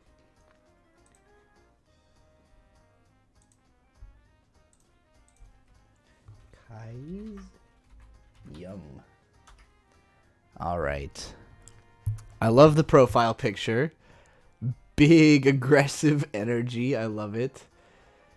Watching 157, completed 419, 1 on hold, 57 dropped. All right. Respectable numbers, respectable spread here. All right, your favorite anime.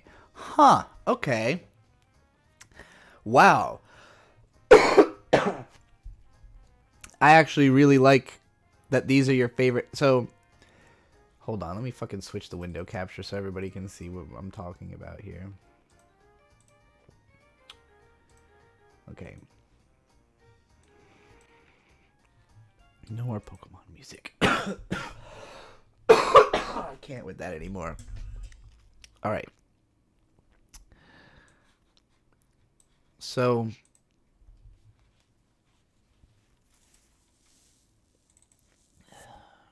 we've got,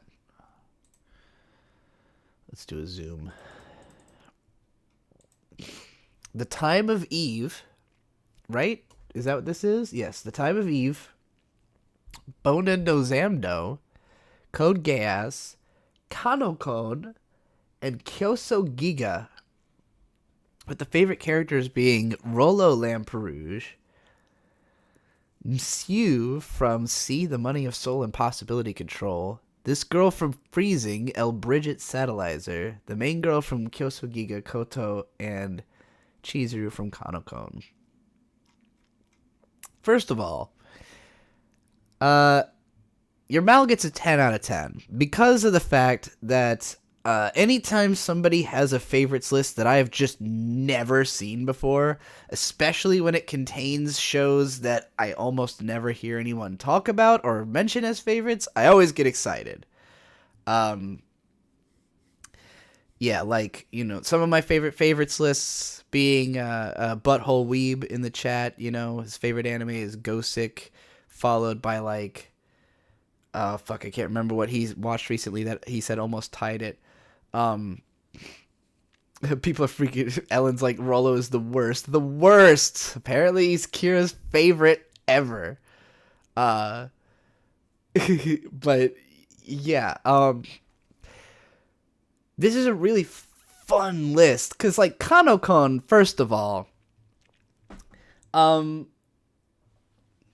perverse. Deeply perverse.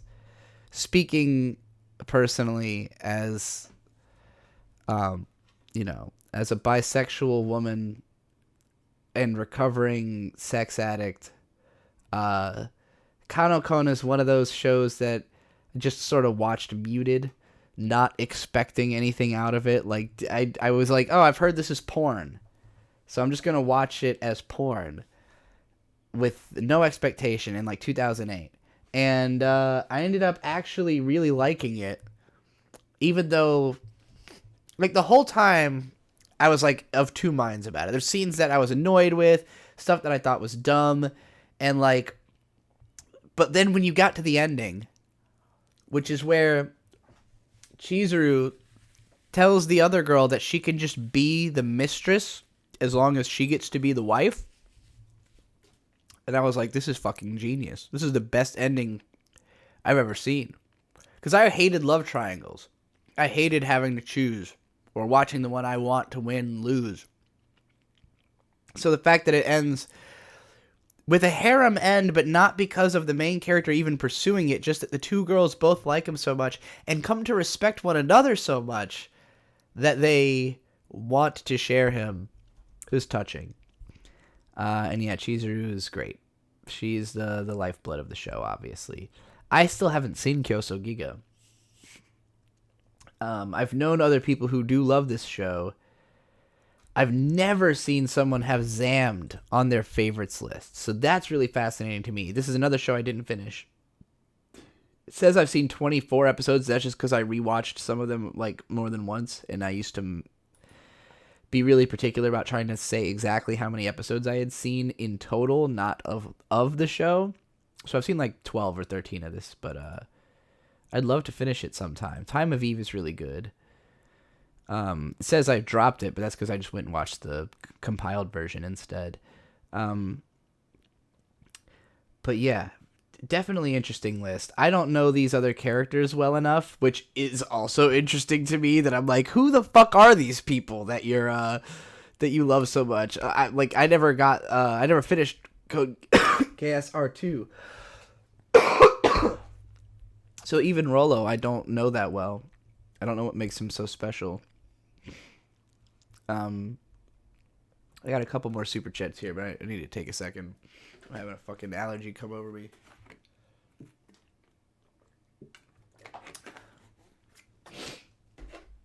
I need to fucking close the steak bag because I've got an infinite amount of steak somehow, and I've just been munching on it continually. It's too much. It's definitely more steak than I need to eat. Actually, let me just go put this in the fridge. Be right back.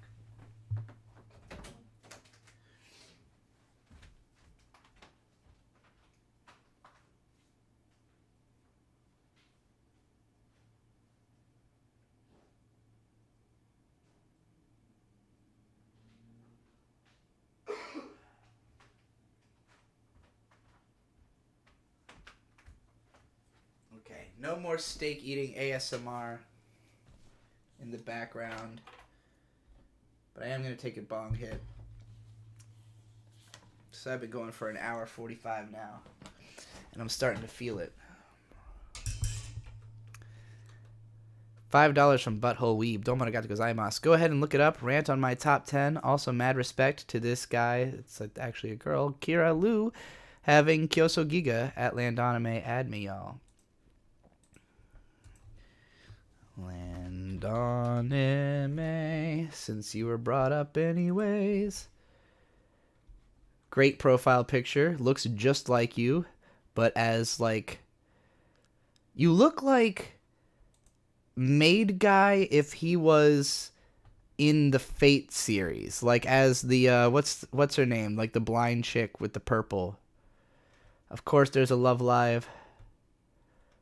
All right, so we've got here this favorites list has Gosick, Prince of Tennis, Love Live Sunshine, Chivalry of a Failed Knight. That was the other one I was trying to remember that I knew was one of your favorites. That because you first told me that your favorite anime were Gosick and Chivalry of a Failed Knight, and I was really shocked by that because you've seen a lot of anime. You know, he's got 860 completed, so like this. I guess just for me, this seemed like such a like a show that you would get into as like your first anime, and I think you did say it was one of your first like light novels or manga or something like that, but I mean I like Chivalry of a Failed Knight. I obviously reviewed it pretty positively in comparison at least to the Astra score. Gurren Lagann, Space Patrol Luluko, Nodame Cantabile, very underrated rom-com series. Relife, also kind of underrated. It was really popular when it came out. I never got to the second season. I think they made one, right? Yeah, the Kanketsu Hen, which I think wraps up the story, right? If not, I don't know, but I haven't seen that yet. Because I know that the story ended, the manga. And Kyoso Giga. I need to see Kyoso Giga. I remember trying to watch it at one point, and it was just like too overwhelming for me. Like it was more than I could handle at the time, and I think I can handle it now. I've been watching Bell at fucking half speed to try to wrap my brain around it, and I think I'm ready for Kyoso Giga. Favorite characters: Nodame, great choice. The main girl from Koi no Katachi, yeah, she's pretty all right. I don't know this Love Live girl. Obviously, both the main characters from Gosick, you have a strong connection with. Ideon, I don't know this girl from Ideon. I still haven't seen it. Nia rules. Absolutely great character. God tier character. Definitely one of my favorites. I don't know if she's on my list, but she probably should be. Luluko, she's cute. She is Trigger-chan. Miku from Metal Fighter Miku, another really interesting one. And Ash. Yeah, Alice, that's the name. Damn, I was going to say Ashley. Alice from Chivalry, also a great character. One of the best trans characters in anime. One of the most explicit trans characters in anime. think I just referred to this character as a he a second ago, but I believe this character is a trans woman, actually, so let me be careful about that. She rules.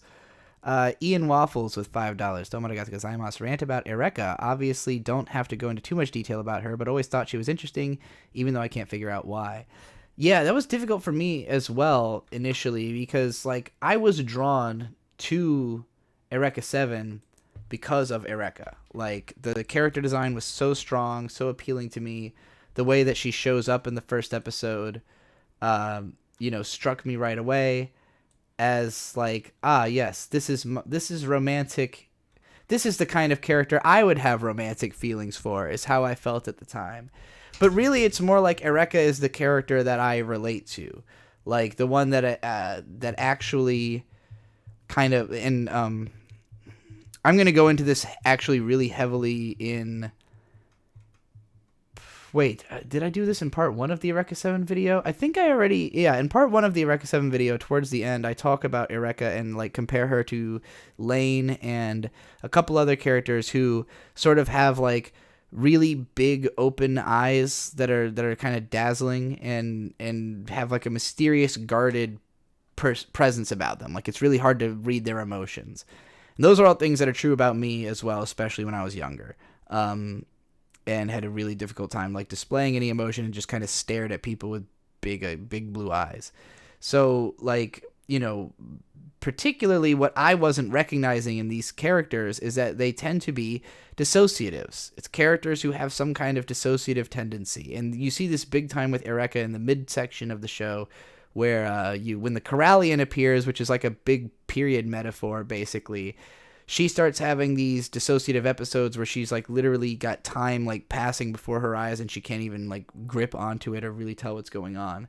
And I think that's the secret sauce, I guess, that I wasn't recognizing underlying these characters that I connect with, that all kind of look a certain way, that that at the time, because I was going through puberty and looked more masculine, I had a difficult time like saying, oh, I relate to these characters because that's me, or that looks like my conception of myself. But, based on how I had looked when I was younger, that it was a logical progression to think I would look more like, an anime girl rather than a beastly hobo person like the Digibro character ended up being. So like on reflection, I look back at these characters and I think, okay, well, like obviously I liked this character so much because she looks like how I feel. Eureka is very young, so like returning to the show now, I don't connect with her strongly as a character now. It's more like, oh yeah, now I get why I liked her so much at that age,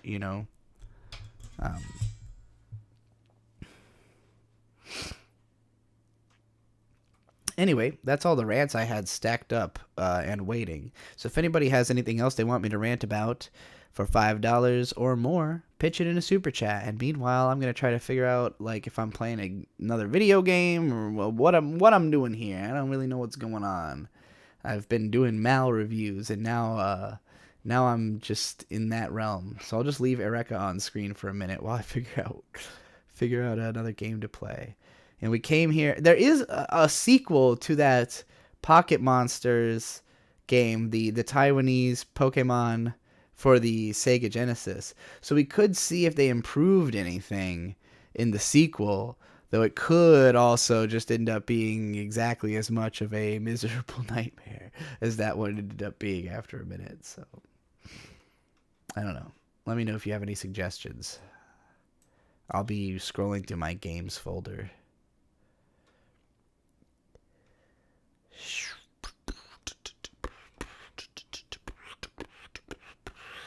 I spend a lot of time before these streams usually just like trying to decide what game I'm going to play, because it has to be at the perfect intersection of like engaging enough that I'm going to have fun playing it, but also not so engaging that I can't talk at the same time. And that's a really delicate balance for a video game to strike. I also don't want to play something that I've already done a bunch of or anything like that.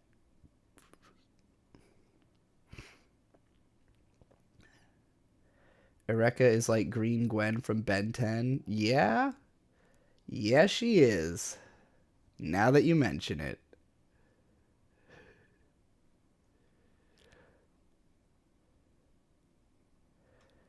Soul Calibur. I'm not going to play Soul Calibur. I could play another Pokemon. People were earlier suggesting I play Pokemon Ranger, and I've never played that before. So I don't know how much... I don't know, like, if that's a game that's difficult at all to play while you're talking or anything like that. I might need more information on that one before I give it a go. Your Online Lover with $5 asks, can we get a Nana rant? Yeah, let's go do that real quick. Let's go over to Nana, since we're using Mal as my imagery now. Nana, I read the first volume of the manga when I was, I think, 14. Someone on my bus had it, and I borrowed it from them, and I was immediately deeply struck with it. Like, I loved it right away because the characters were adults. They were like dealing with bigger shit than I had even fucking thought about yet. You know, there was like nudity that was really tasteful and not sexual. And I think it really was probably just like the first like story for women written by a woman that I had really read. I needed a lot more of that in my life. And I caught on to little bits and pieces, mostly from girls I knew who read manga, who like I would borrow their manga from them, as an excuse to read something I might not be predisposed to purchasing myself. So I was interested in Nana right away. And then I found out about the anime and I watched it in 2008. And for the first half of the show, I was just like completely in love with the characters, especially Nana, goth Nana. I mean, like just spending time with them, getting wrapped up in their world and their drama and everything was really fun. And when it got to like the halfway point where their band is really starting to take off, I was like so fucking enthusiastic about it. And I was practicing bass at the time, so I started playing bass a lot.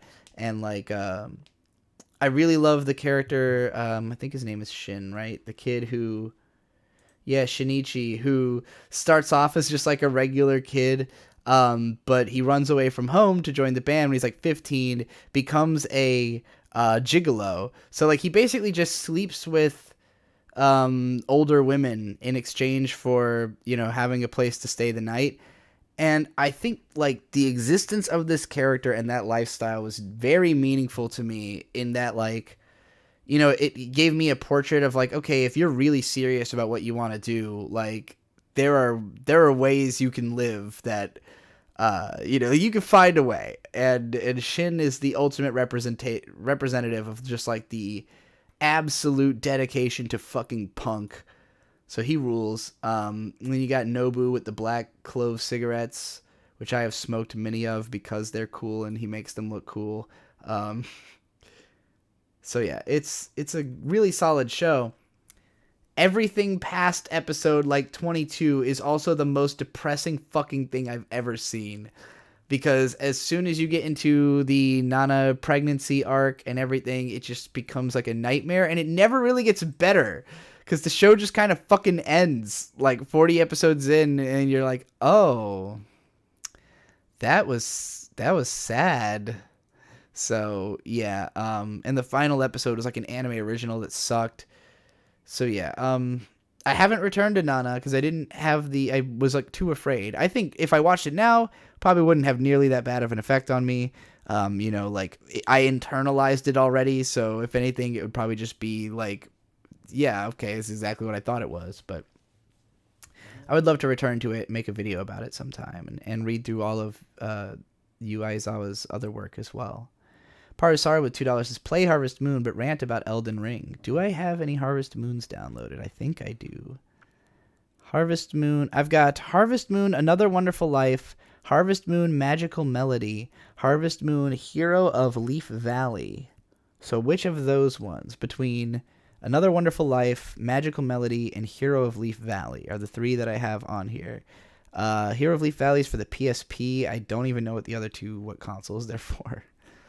And then Butthole Weeb with $5. Domoarigato gozaimasu. At Paru. Still editing our podcast on 0080. Paru and Joe are sweethearts. Anyway, rant about why we all haven't done a podcast, bruh. I don't know. I mean, I like doing podcasts in person the most. So I try to, you know, whenever you say like we need to do a podcast, I always just think, all right, next time I'm hanging out with Butthole Weeb, we'll do a podcast together. But I mean, if you want to organize a podcast and invite whoever onto it, you know, by all means, set a date, set a time, set a subject matter, you know, get everybody grouped together. But otherwise, we got to do podcasts about all of the Go Hands shows, because that's what I want to do. I want to do Go Hands On. But yeah, I like how you used your super chat to talk to somebody else. It's very good. Nana always seemed heavy-handedly depressing to you, which is why you never get into it. It does get a little like, yeah, like I had not thought it was that sad until it gets to a point where it just like it just spends so long being sad. Like it starts off kind of like, oh, there's highs and lows, and then it's just like low, low, low, low, low, low, low, low, and I was like, oh no, low, low, low, low, low. Ellen Horizon says if there are Elden Ring rants, I'm gonna have to mute for a bit. There won't be, because the price of rants is $5, not $2. But I do take the suggestion for Harvest Moon out of that. Another Wonderful Life is the one that we're going to go with. What console is this for? I guess I'll find out when I unzip it. I'm going by the size. I'm going to say it's probably not a Game Boy Advance game. Anonymous with $5. Domo arigato gozaimasu. Rant about Shinji spooging over Asuka simultaneously being the pettiest and greatest indictment of otaku of all time. It's pretty incredible. I mean, you know, we all talk about how Ava's an indictment of otaku. It's an indictment of Anno. Anno is the otaku. He's the only otaku. He is the definitional, like, he's the otaku director. So, if anything, it's a self-criticism.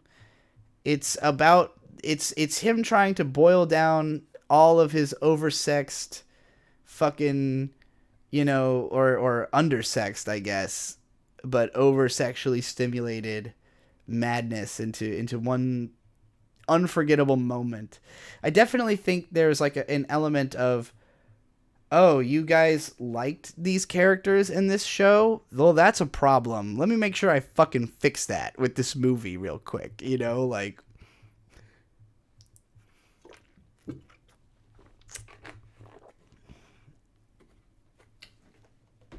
Glad I didn't say any spoilers for Nana. Or at least you didn't notice the ones I mentioned. Butthole Lee with $5. Go Hands On podcast. Let's go. By the way, Samurai Deeper Kyo is trash. Don't watch. Rant about Otaku no Video and why Fooly Cooly is garbage.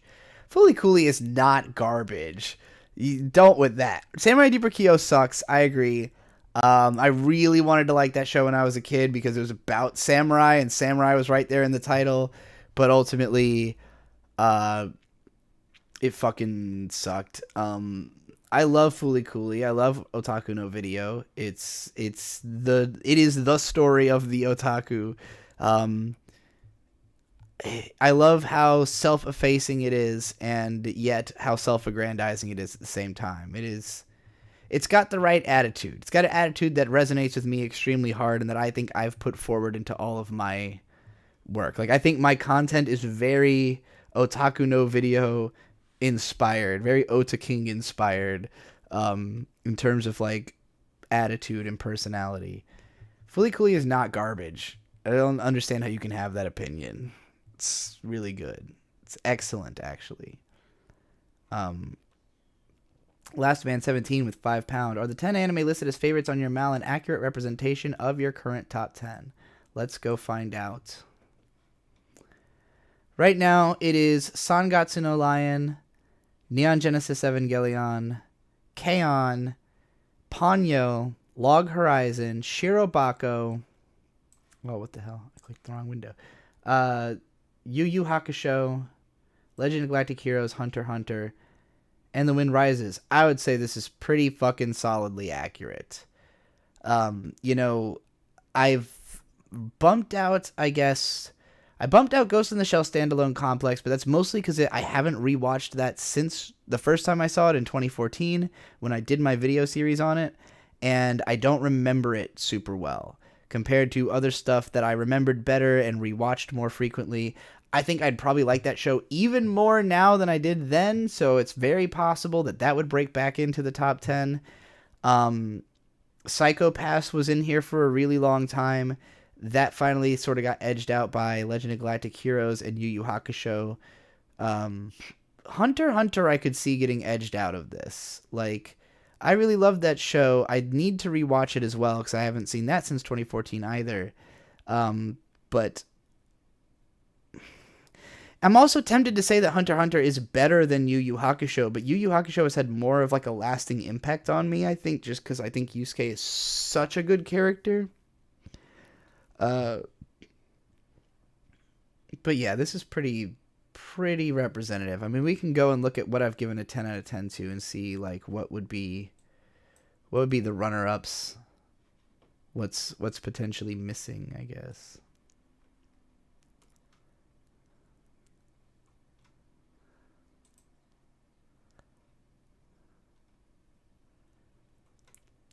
So let's see. Ava Kare Kano, that's like right outside the top 10. Princess Mononoke, really great. Fooly Cooly, great. Cardcaptor Sakura, great. None of those would break the top. Standalone Complex was there. It could end up back. Totoro's great. Dead Leaves would not break it. Ponpoko would not break it. I don't even know if I would give that necessarily a 10 out of 10 after rewatching it. Gurren Lagann would not be in the top 10. Not Summer Wars. Not Psycho Pass. Not quite Kill La Kill, but that sits not far outside of it. Yeah, that's all the stuff I've given a 10 to, so yeah, I'd say that's pretty goddamn close to most of my 10s are in my top 10.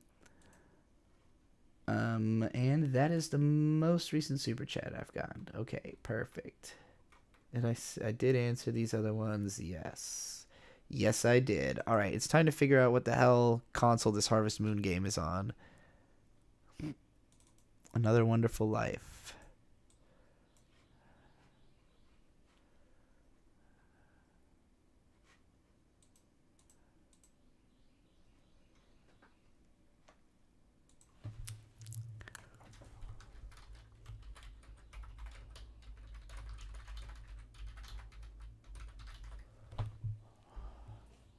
Looks like this is a GameCube game. Perfect. I love the GameCube.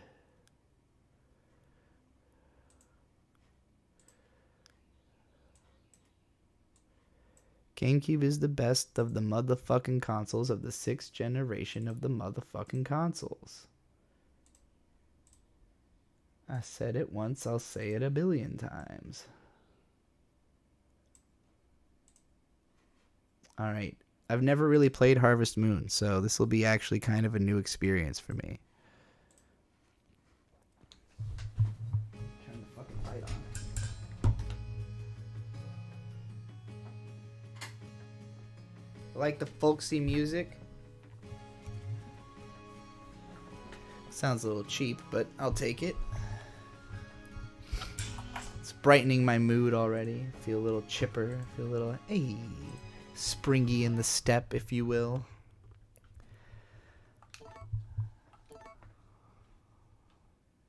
Console games telling you that you don't have any data yet is always like weirdly nerve-wracking to me. I'm always like, what? What do you mean? Oh, right. I just have to, okay, you know.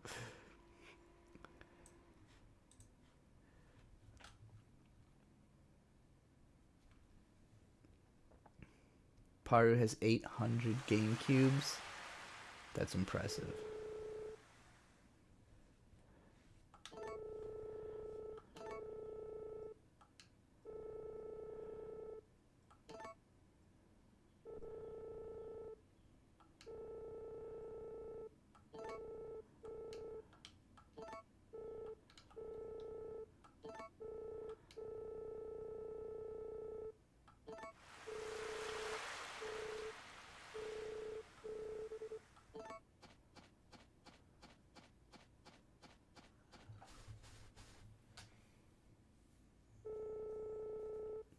Board clip says, "Sorry I'm late.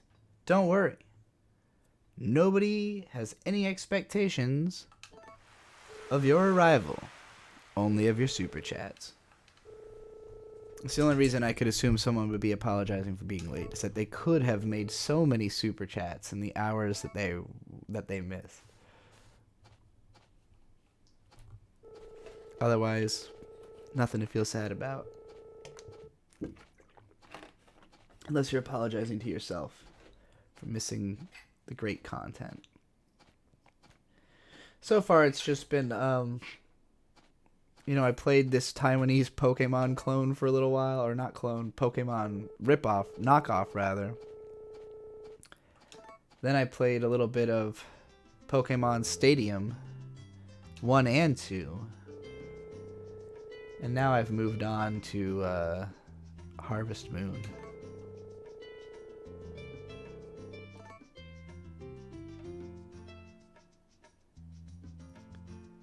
Pretty cute.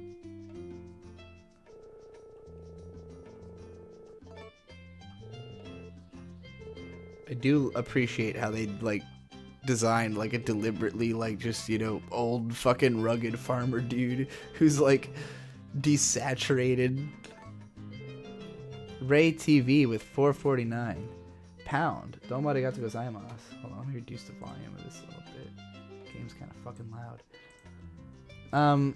Please rant about my faves: Ava, Honey and Clover, Lucky Star, Ucho Tenkazoku, Tatami Galaxy, Kuchu Branco, Howl's Moving Castle, and the Digimon movie, US. The US one, huh? Like the one that's cut together of 2 different Digimon movies. That's fair enough. I mean, it is the two Hosoda films combined, right? They are good.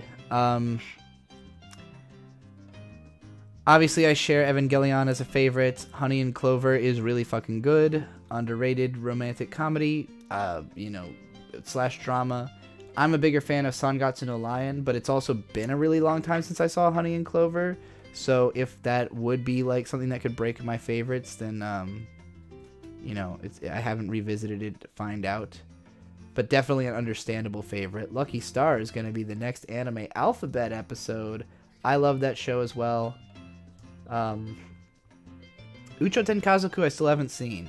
I've heard nothing but good things about it from lots and lots of people, so I see little reason to think I wouldn't like it, but just haven't gotten around to it yet. Tatami Galaxy is very much the same vibe as that, of a classy, well-liked show that it seems like it has good writing. Kuchu Barranco, super fucking underrated. In my opinion, the ultimate feel-good anime. It is a pill. It is a salve, if you will. I think everybody should watch that. Trapeze, as it's also known, I guess, in English. I don't know if it ever got licensed in any way. Howl's Moving Castle is somewhat underrated as Ghibli movies go. So yeah, I would say you have good taste. Great favorites list. Somewhat unique. All of these are shows that people like, but I don't think I've ever seen quite this combination before. I feel like I understand it, though. It's just good taste. Particularly, seems like you like character chemistry. That's what I'm getting out of this. Is shows with strong writing and good character chemistry. But I could be reading too much into it. Kanye 2020 says Tatami Galaxy is low-key mid. I disagree. I think it's good. I think it's high-key good.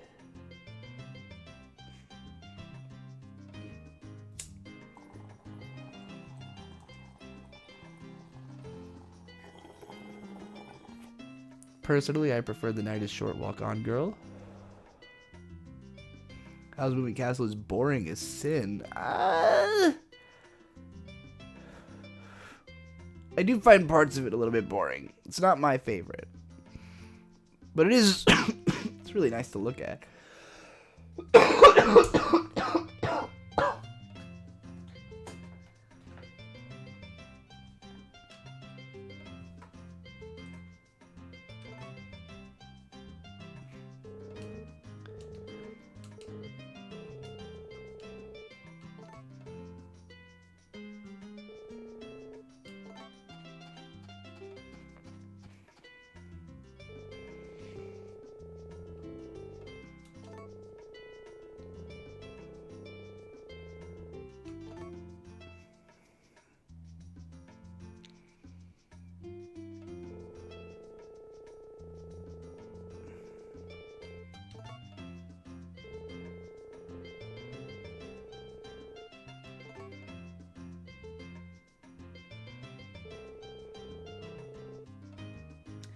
I will agree that Howl's Moving Castle is also low on my Ghibli list and is a strangely built movie. I will agree with those statements.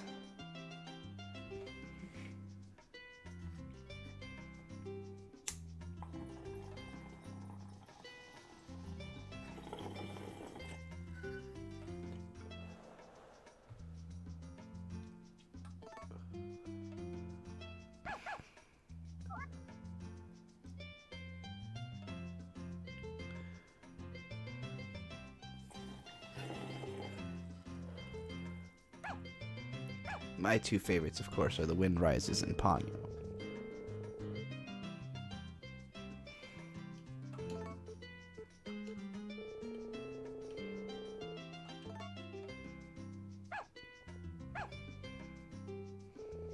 I guess overall, I would really say I think Miyazaki almost only ever got better.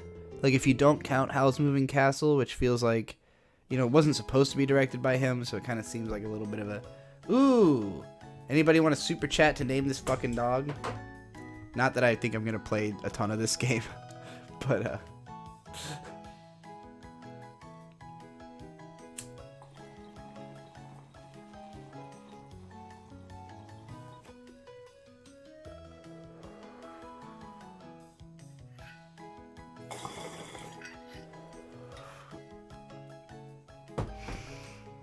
I'm gonna open up a list of Miyazaki's and rate them right now.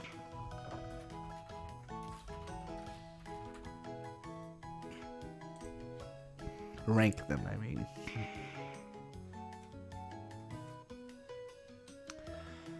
Alright.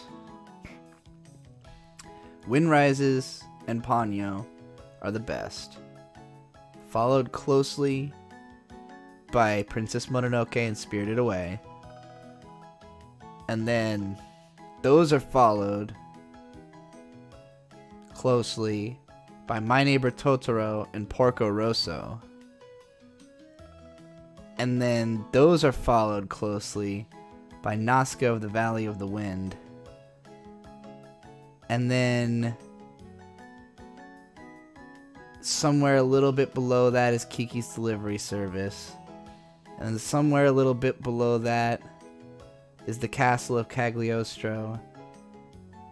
And then somewhere a little bit below that is Castle in the Sky and Howl's Moving Castle. So all the castle ones are my least favorites. His 3 castle movies might be my bottom 3, even though they all have great castles. And they're all good movies. They're all great movies. None of them are bad. But all we but $2 says name his B-hole. Okay. He will be B-hole. Can I put a space in there?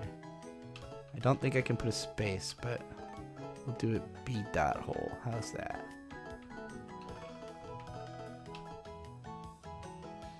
Anonymous with $2 also says Gruon McPregor. So we'll split the difference and call him B-hole McPregor. Oh, I accidentally put 2 H's. Where's the fucking lowercase?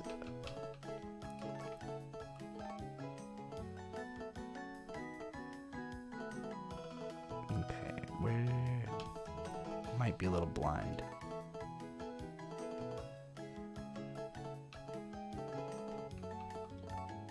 B-hole Mick. Oh no, this is as far as I can go.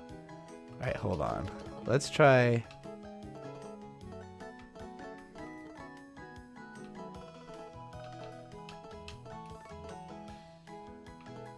I think I know where to go with this.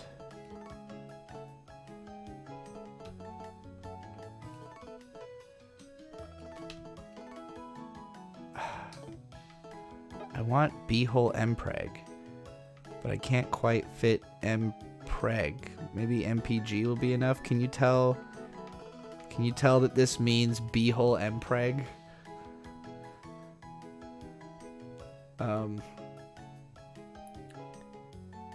B-hole McP? Okay, we'll do that then. B-hole McP. B-hole Mc... I wonder if I don't have the big H, if it'll So it won't take up as much space and I can fit B-hole and preg. God damn it. Alright, B-hole McP it'll be. B-hole McButtfuck. I can't fit nearly that much. It's just gonna have to be B-hole McP.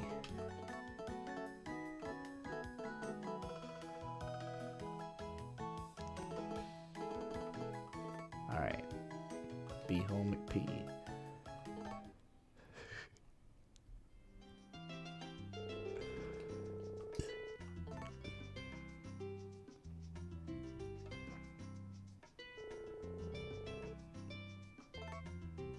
The music in this is definitely mad chill.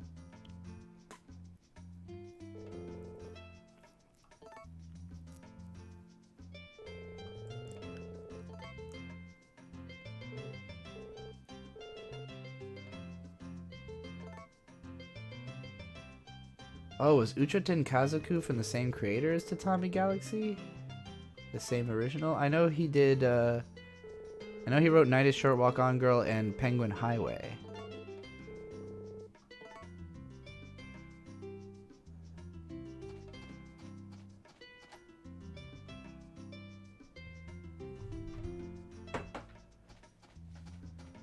Man, this game has a lot of lead-in, I must say.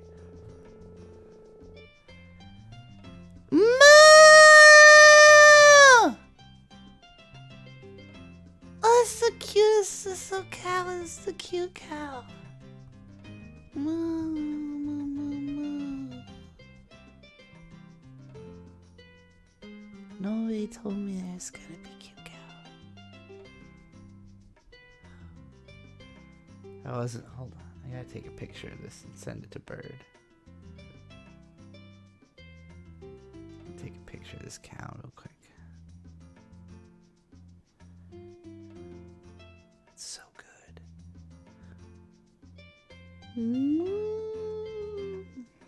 Okay. I had to real quick text my husband on account of the excellent cow.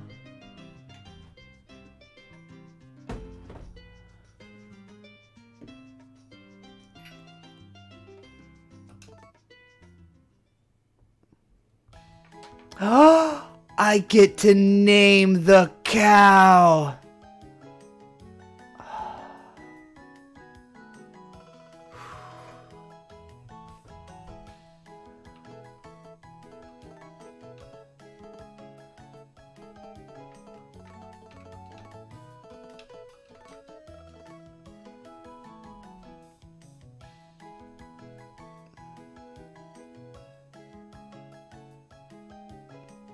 Real quick, I have to take a picture of this also, but I'm waiting for the cow to rotate right where I want it. There we go.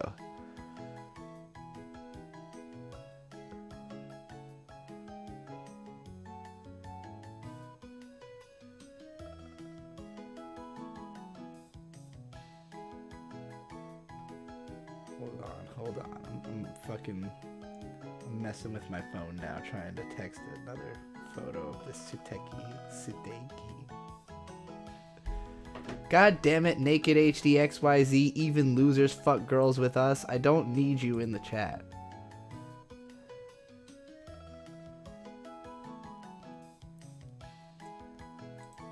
Alright. It's Suteki.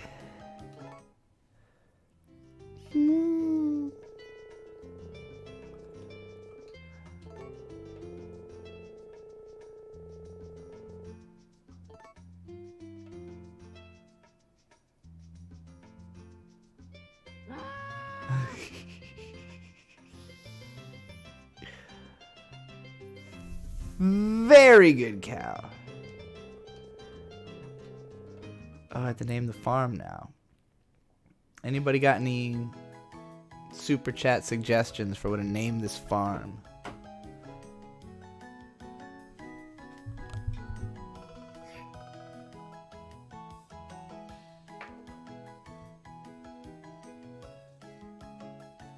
I've got another hour until Bird gets home, so I'll probably be streaming for another hour. I If anybody would like to super chat me any rant requests, or share my stream around so more people can jump in or whatever. I don't know how this works. I don't know how you get people to, you know, come back. Or new people to join a stream. I feel like people see the stream's been going for a while and they assume, oh, it must be ending soon, you know? They don't want to join, but it's like, no, this is the moment. This is the moment to rejuvenate it, goddammit. To breathe life back in. I have at least another hour to kill, goddammit. I'm going to the bathroom. Name it Paru Ranch? Alright. I'll name it Paru Ranch and then I'm going to the bathroom.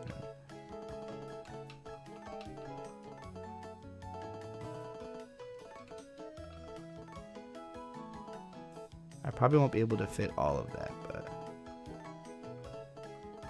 Paru Ran, it's gonna have to do. Paru Ran the farm. This farm is 100% Paru Ran. It's like being, you know, farm rich or whatever. What are the other phrases?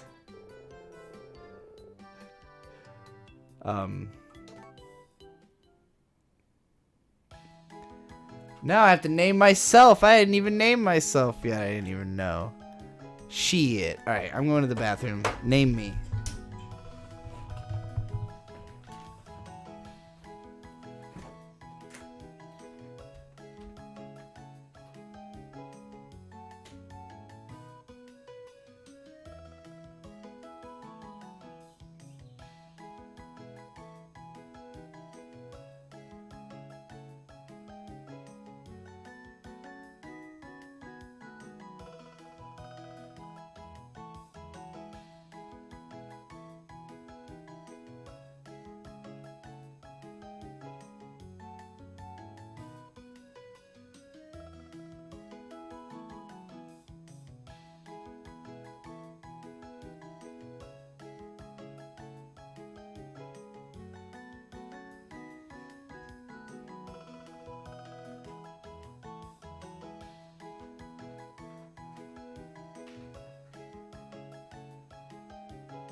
So the German Shepherd is really starved for attention, so I've brought her inside with me. Daisy, say hello to the live stream. Okay, get up there. Up. No? Alright. Can I tempt you with a chip to get up into this chair and pant into this microphone? Nobody can see how cute you are. They have to hear you. Yeah, come up here. You want this food? You must come up into the chair. I promise it's safe. You can stand on this. She won't get in the chair. Alright, you're leaving then. If you want to entertain the audience, you don't get to be in the stream. Come on, Dom.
Sorry about that. I had some attention-starved dogs that to attend to. I went to let one out, and the other one came running in, and I'm like, you guys, you gotta chill a little longer.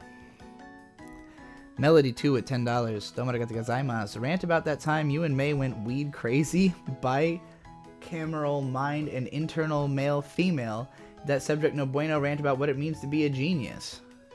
It's not no bueno. It was just sort of... Celeste the Weed did more the being up for days on end and talking endlessly. But yeah, it was like a 3-day conversation, basically, where we watched the UR2 video by CGP Grey, and the realization that the part of your brain that creates words is not the part of your brain that actually, like, is sentient for all intents and purposes was a really big realization for me.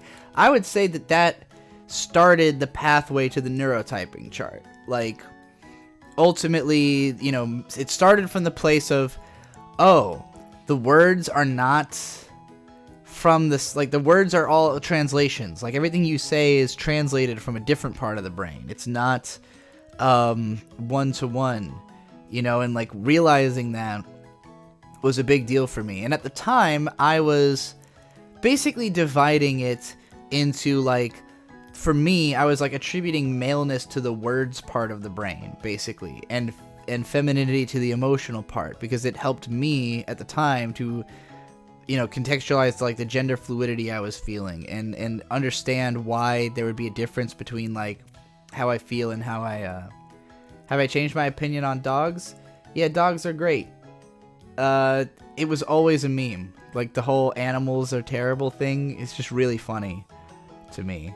But, and literally, like, my own family is, like, shocked that I'm willing to be around, like, an animal. And I'm like, it was, like, the fact that you all believed this has been funny to me my whole life, I guess. But yeah, no, the dogs are cool. But yeah, so the whole bicameral, I guess, is the word you're for it. Mind thing, like, for me, that it still remains a very important part of thinking to me, to, like, realize that even, like, internally, like, you know, when I'm speaking words in my own brain, those are already translated from somewhere else. That, like, the part of my brain that's making words even before they're spoken, you know, isn't the same. I basically used to think that my inner monologue was a representation of me. That, like, I am this inner monologue. I am the voice in my own head. And when I realized that that voice is, like, a different section of brain from other parts that has to interpret those parts, it doesn't, like, really inherently have thoughts or feelings of its own, that was what really, like, you know, spoke to me so much about it. And it created the disconnect for me of the realization that there are things that I can feel without thinking about them, or understand without knowing, so to speak. And, you know, basically discovering faith as a concept in a way. So, yeah, like, just faith in yourself, especially, to realize that, like, you know things that you can't explain. And won't ever be able to. So, like, all that is where I was at in that headspace, and it led to, through the lens of schizotypal melting down, conversations about one of us thinking that they were, you know, capturing signals from other dimensions and stuff, and me kind of not wanting to present myself as not understanding or in disagreement with the possibility of the reality being faced by the other person, which is a mistake. Don't play into someone's delusions. It's not good. Even if you think, like, metatextually or metacognitively or whatever, meta reality, that like, nothing they're saying has to be untrue, just don't play into someone's delusions. It doesn't lead to good places. Nobody ever gave me a name for myself, so I'm gonna name myself Trixie, because it's easy.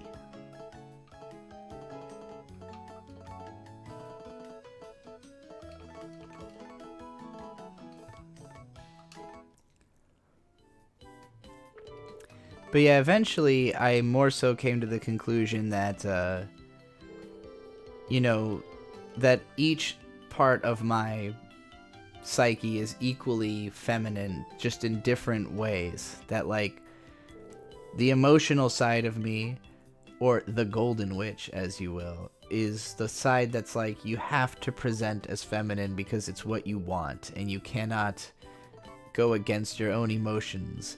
And then the talky part, or acid girl, is like, look, I'm just trying to do whatever the fuck gets me through life. Like, I'm trying to understand logic because logic helps you to make it, but like, I also realize that it doesn't have all the answers, and you gotta rely on emotions sometimes too, you know?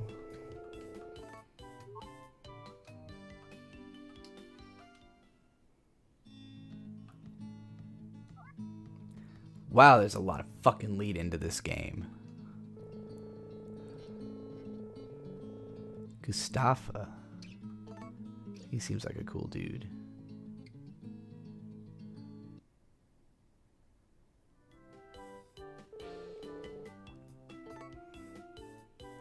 You say that dogs aren't as evil as people, but I guess it depends on what your definition of evil is. I think a dog will do absolutely anything for itself first.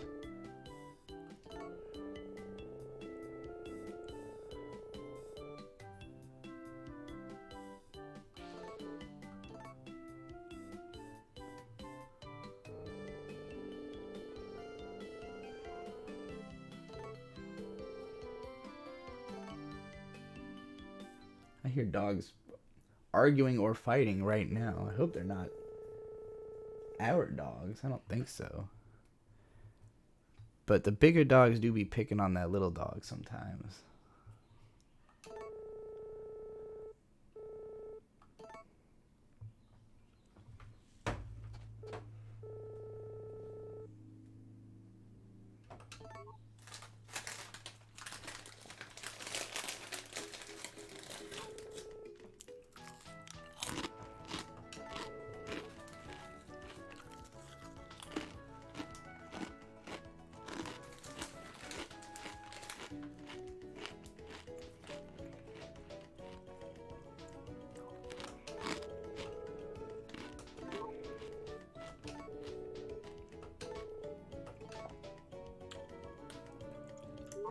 Dog Hitler does not exist. Dogs are obviously not more evil than people. That's true. I would definitely agree they are not more evil than people. I guess that's fair. That's all he had said, so. Yeah. Oh, fair enough. There was a whole Rick and Morty episode about this, after all.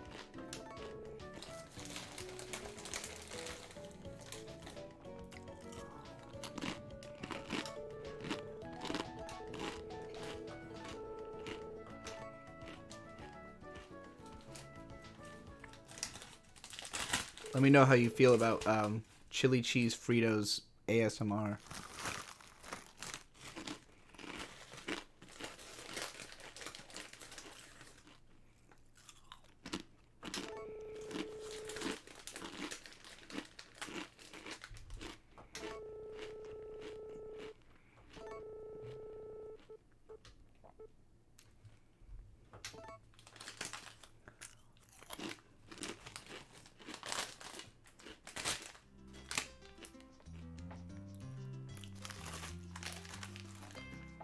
Oh my god, it's a video game.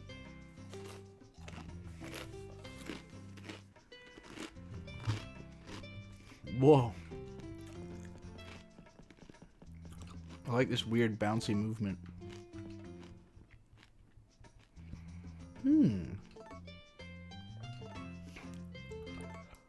I have no ingredients.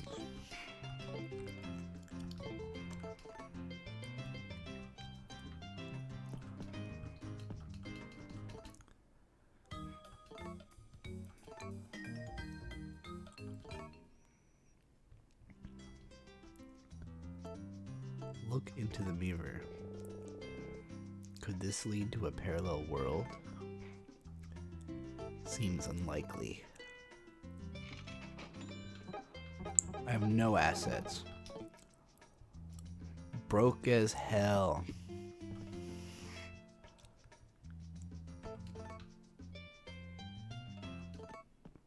Oh.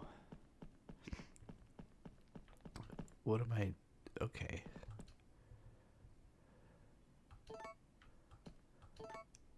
I don't know why I took this.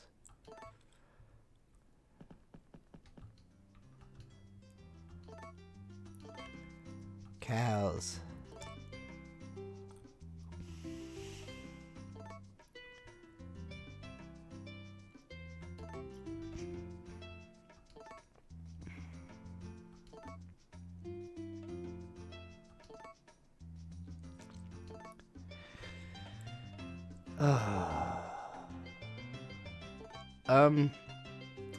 I would agree the Flamin' Hot Dew is mid.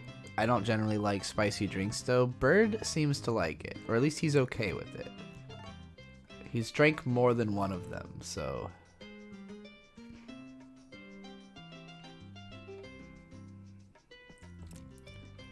But he also likes the spicy a lot. I like habanero spicy a lot, but other spicies a little more tepid. Beehole McPee's house.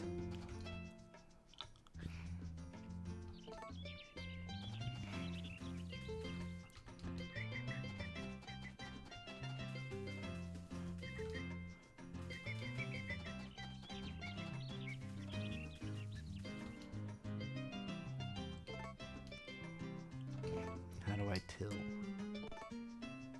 I have a cow milker. I didn't mean to. Okay.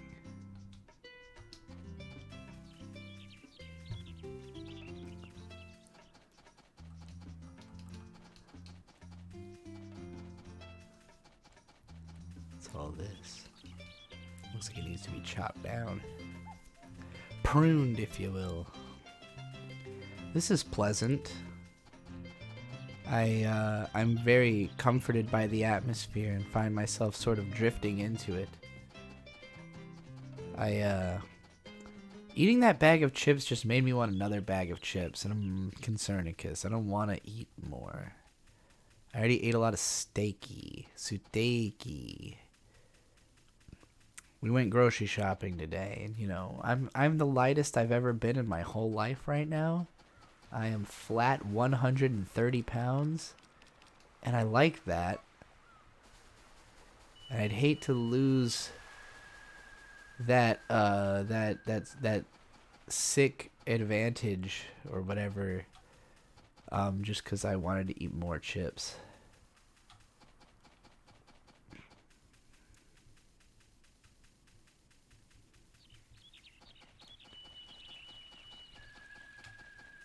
I don't know if I want to be any thinner necessarily, but I also wouldn't complain about being any thinner necessarily. This is pretty nice. Very cozy river. This actually does give me like camping vibes, which I dig. What is this guy up to? Really in my face. I don't know why he's fucking T-posing fucking Sunbro over here, like. Praise the sun. He be praising up.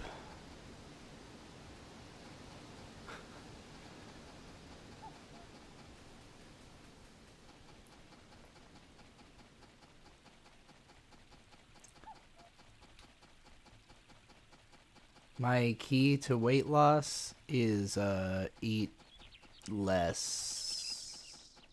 Eat only 2 meals a day and nothing else. 2 meals a day, and neither of them can be more than 1,000 calories. Well, I mean, if you're trying to lose weight, neither one should be more than like 800 calories. So just eat 2 800-calorie meals a day, and you'll start losing weight.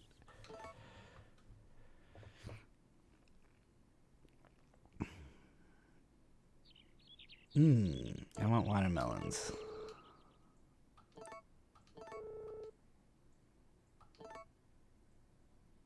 Hell yeah.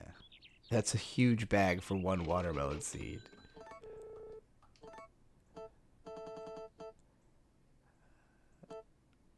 Let's do some fun. Ooh, grape.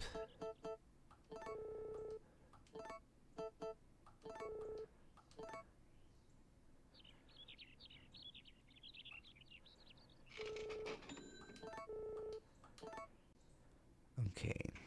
Tomato. Yams.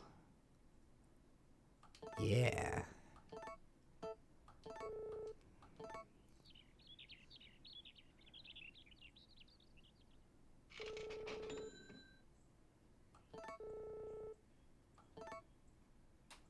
Let's see here.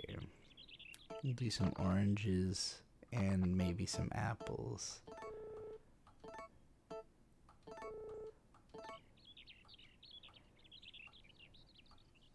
This guy's got such a handsome face. Banana. I probably should have got more bananas. Bananas are good. Apple.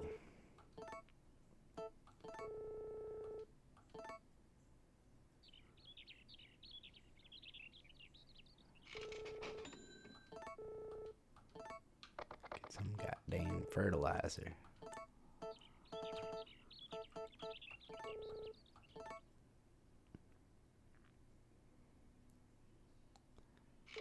Alright, that seemed like a sensible use of expenditures, eh? We shall find out. Oh, this lady. Oh, she's also trying to sell me seeds. But I already bought seeds. You got all the same shit.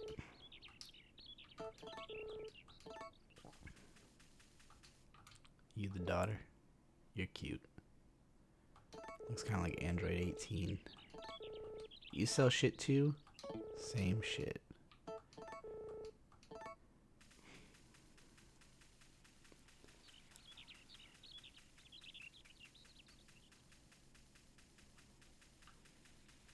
Man, this family. Good thing the daughter got the dad's looks, I guess.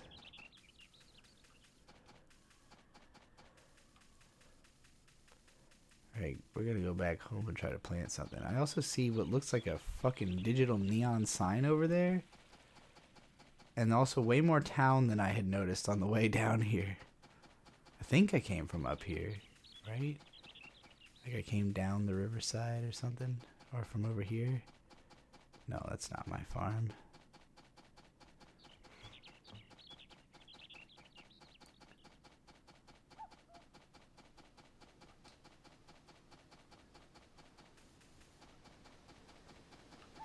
So quiet and tranquil. Makes me think, what if like a helicopter just came down from the sky blasting Galnerius?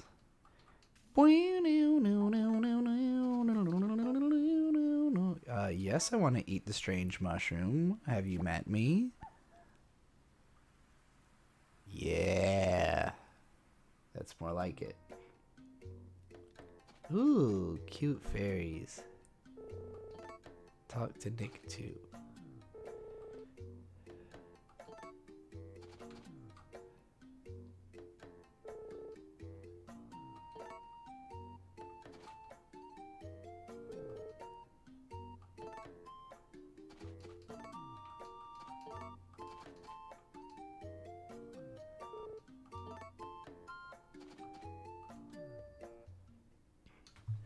Oh no, Naked HD XYZ. Hey, I'm waiting for you on 18 plus dating has arrived in the chat. Blocked.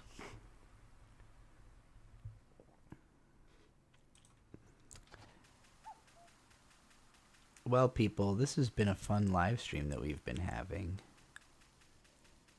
I'm starting to pass out from how slow this game is, and from the lack of blood pumping to my face that would normally be happening when I'm ranting, when I'm red-faced from how upset a subject matter has made me. And I can only get that way when people super chat me rant requests. So please, don't make me e-beg. Just give me all your money. Is this my room? No, this is some other place. Takakura. Amazing. I broke into his house. You told me this was my farm. This is my farm, right? Yeah. I have to till. I don't have anything to till with. I need a till. A till-a-la-hun, more like. What can I do with this?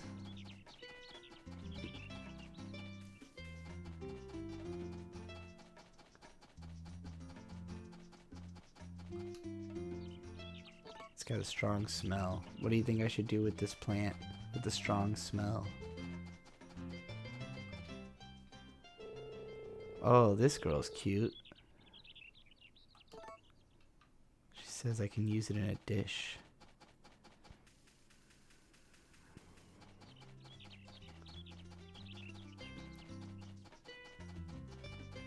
Is anybody still there? I haven't seen anything in the chat since I deleted Naked HD XYZ.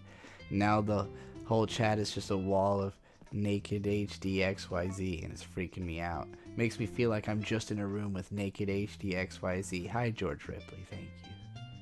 If you PayPal me a rant request, will I see it? Yes. I mean, just tell me that you're doing it, and I'll go into PayPal, and it should tell me. Like when I get the email, it should tell me what the, like whatever message you put with the thing, you know. Can I not cook this? What can I do with it?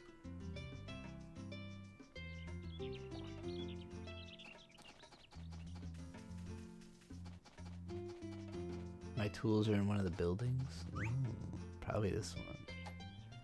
Last Man 17 with £5. Domo arigatou gozaimasu says, you touched on it very briefly earlier, but can you explain Hideaki Anno's relationship with otakudom, specifically how he showed that in Evangelion? Sure. I think, like, Anno is somebody who, like, grew up nerding out over, you know, tokusatsu and anime, and studying the techniques and mastering them, and, you know, from accounts of him, by college age, he was already pretty much a godly animator, and you know, he made that whole fucking Ultraman film as like a school project, which is as legit as any tokusatsu I've ever seen.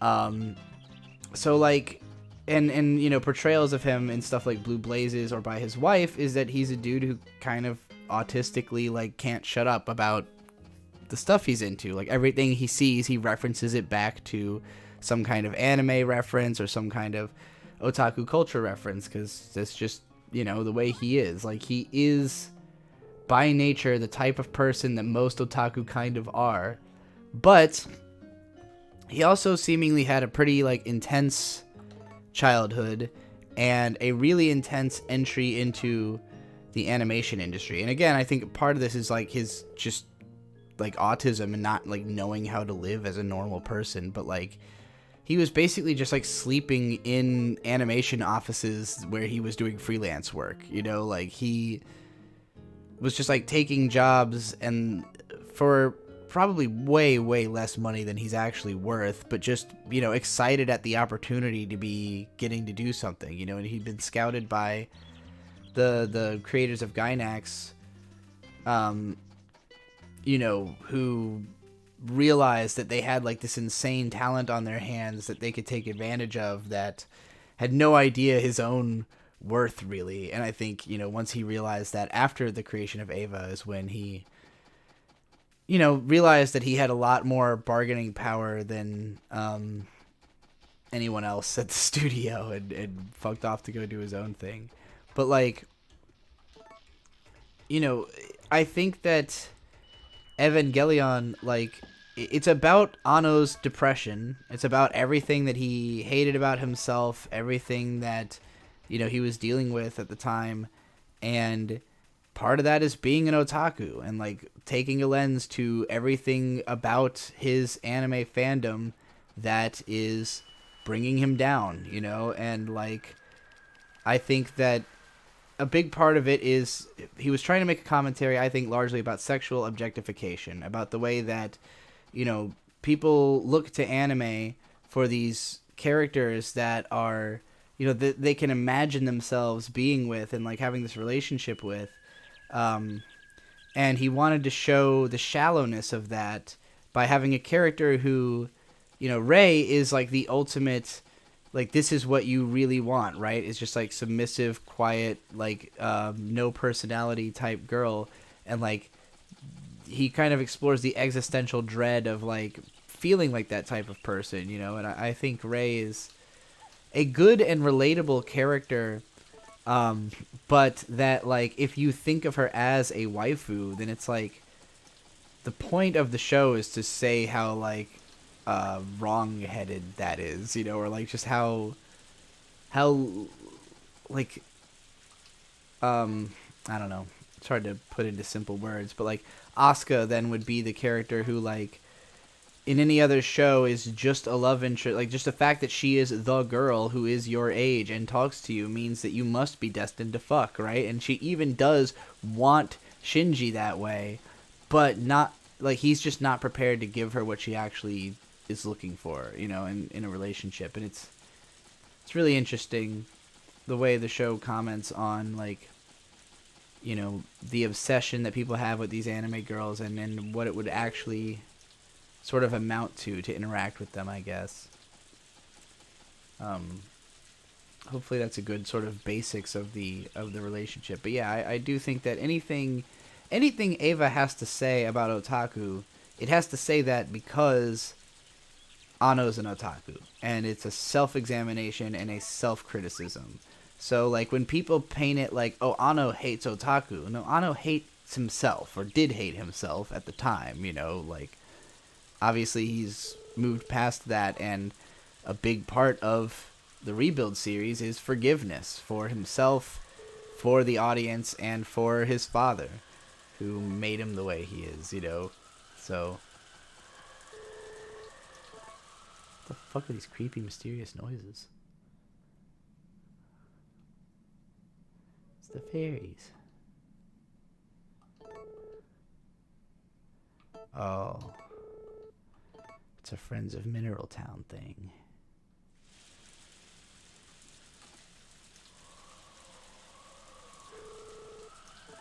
Oops. I accidentally ran into the thing and activated the cutscene again. God damn it. I always got the impression the show is telling me to stop hiding in the virtual world and face my real life problems. Yeah, pretty much. I would say that's pretty much the theme of Eva. Okay,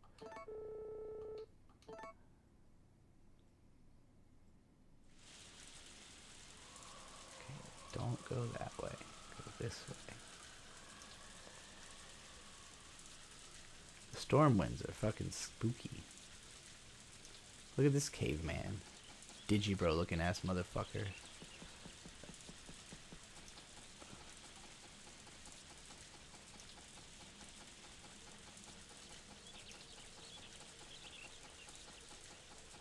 This is very peaceful.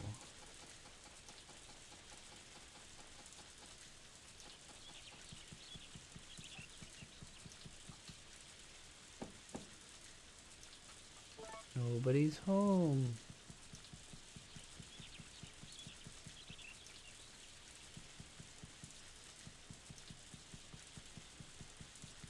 You sent the rant request to my PayPal. Alright, let me go check my email.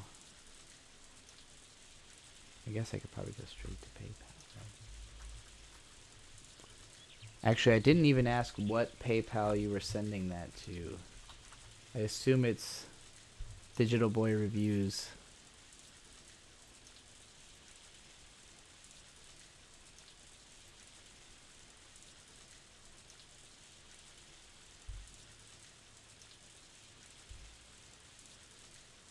shit. I don't know if I can actually receive payments to this PayPal right now. It's asking me to confirm my tax info. I think that just means it wants me to submit a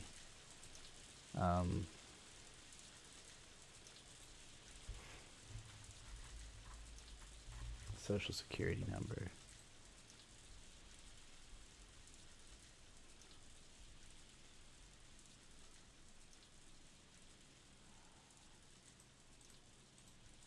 Yeah, see, that's difficult because on this account I named myself Digital Boy, which is not my taxpayer ID.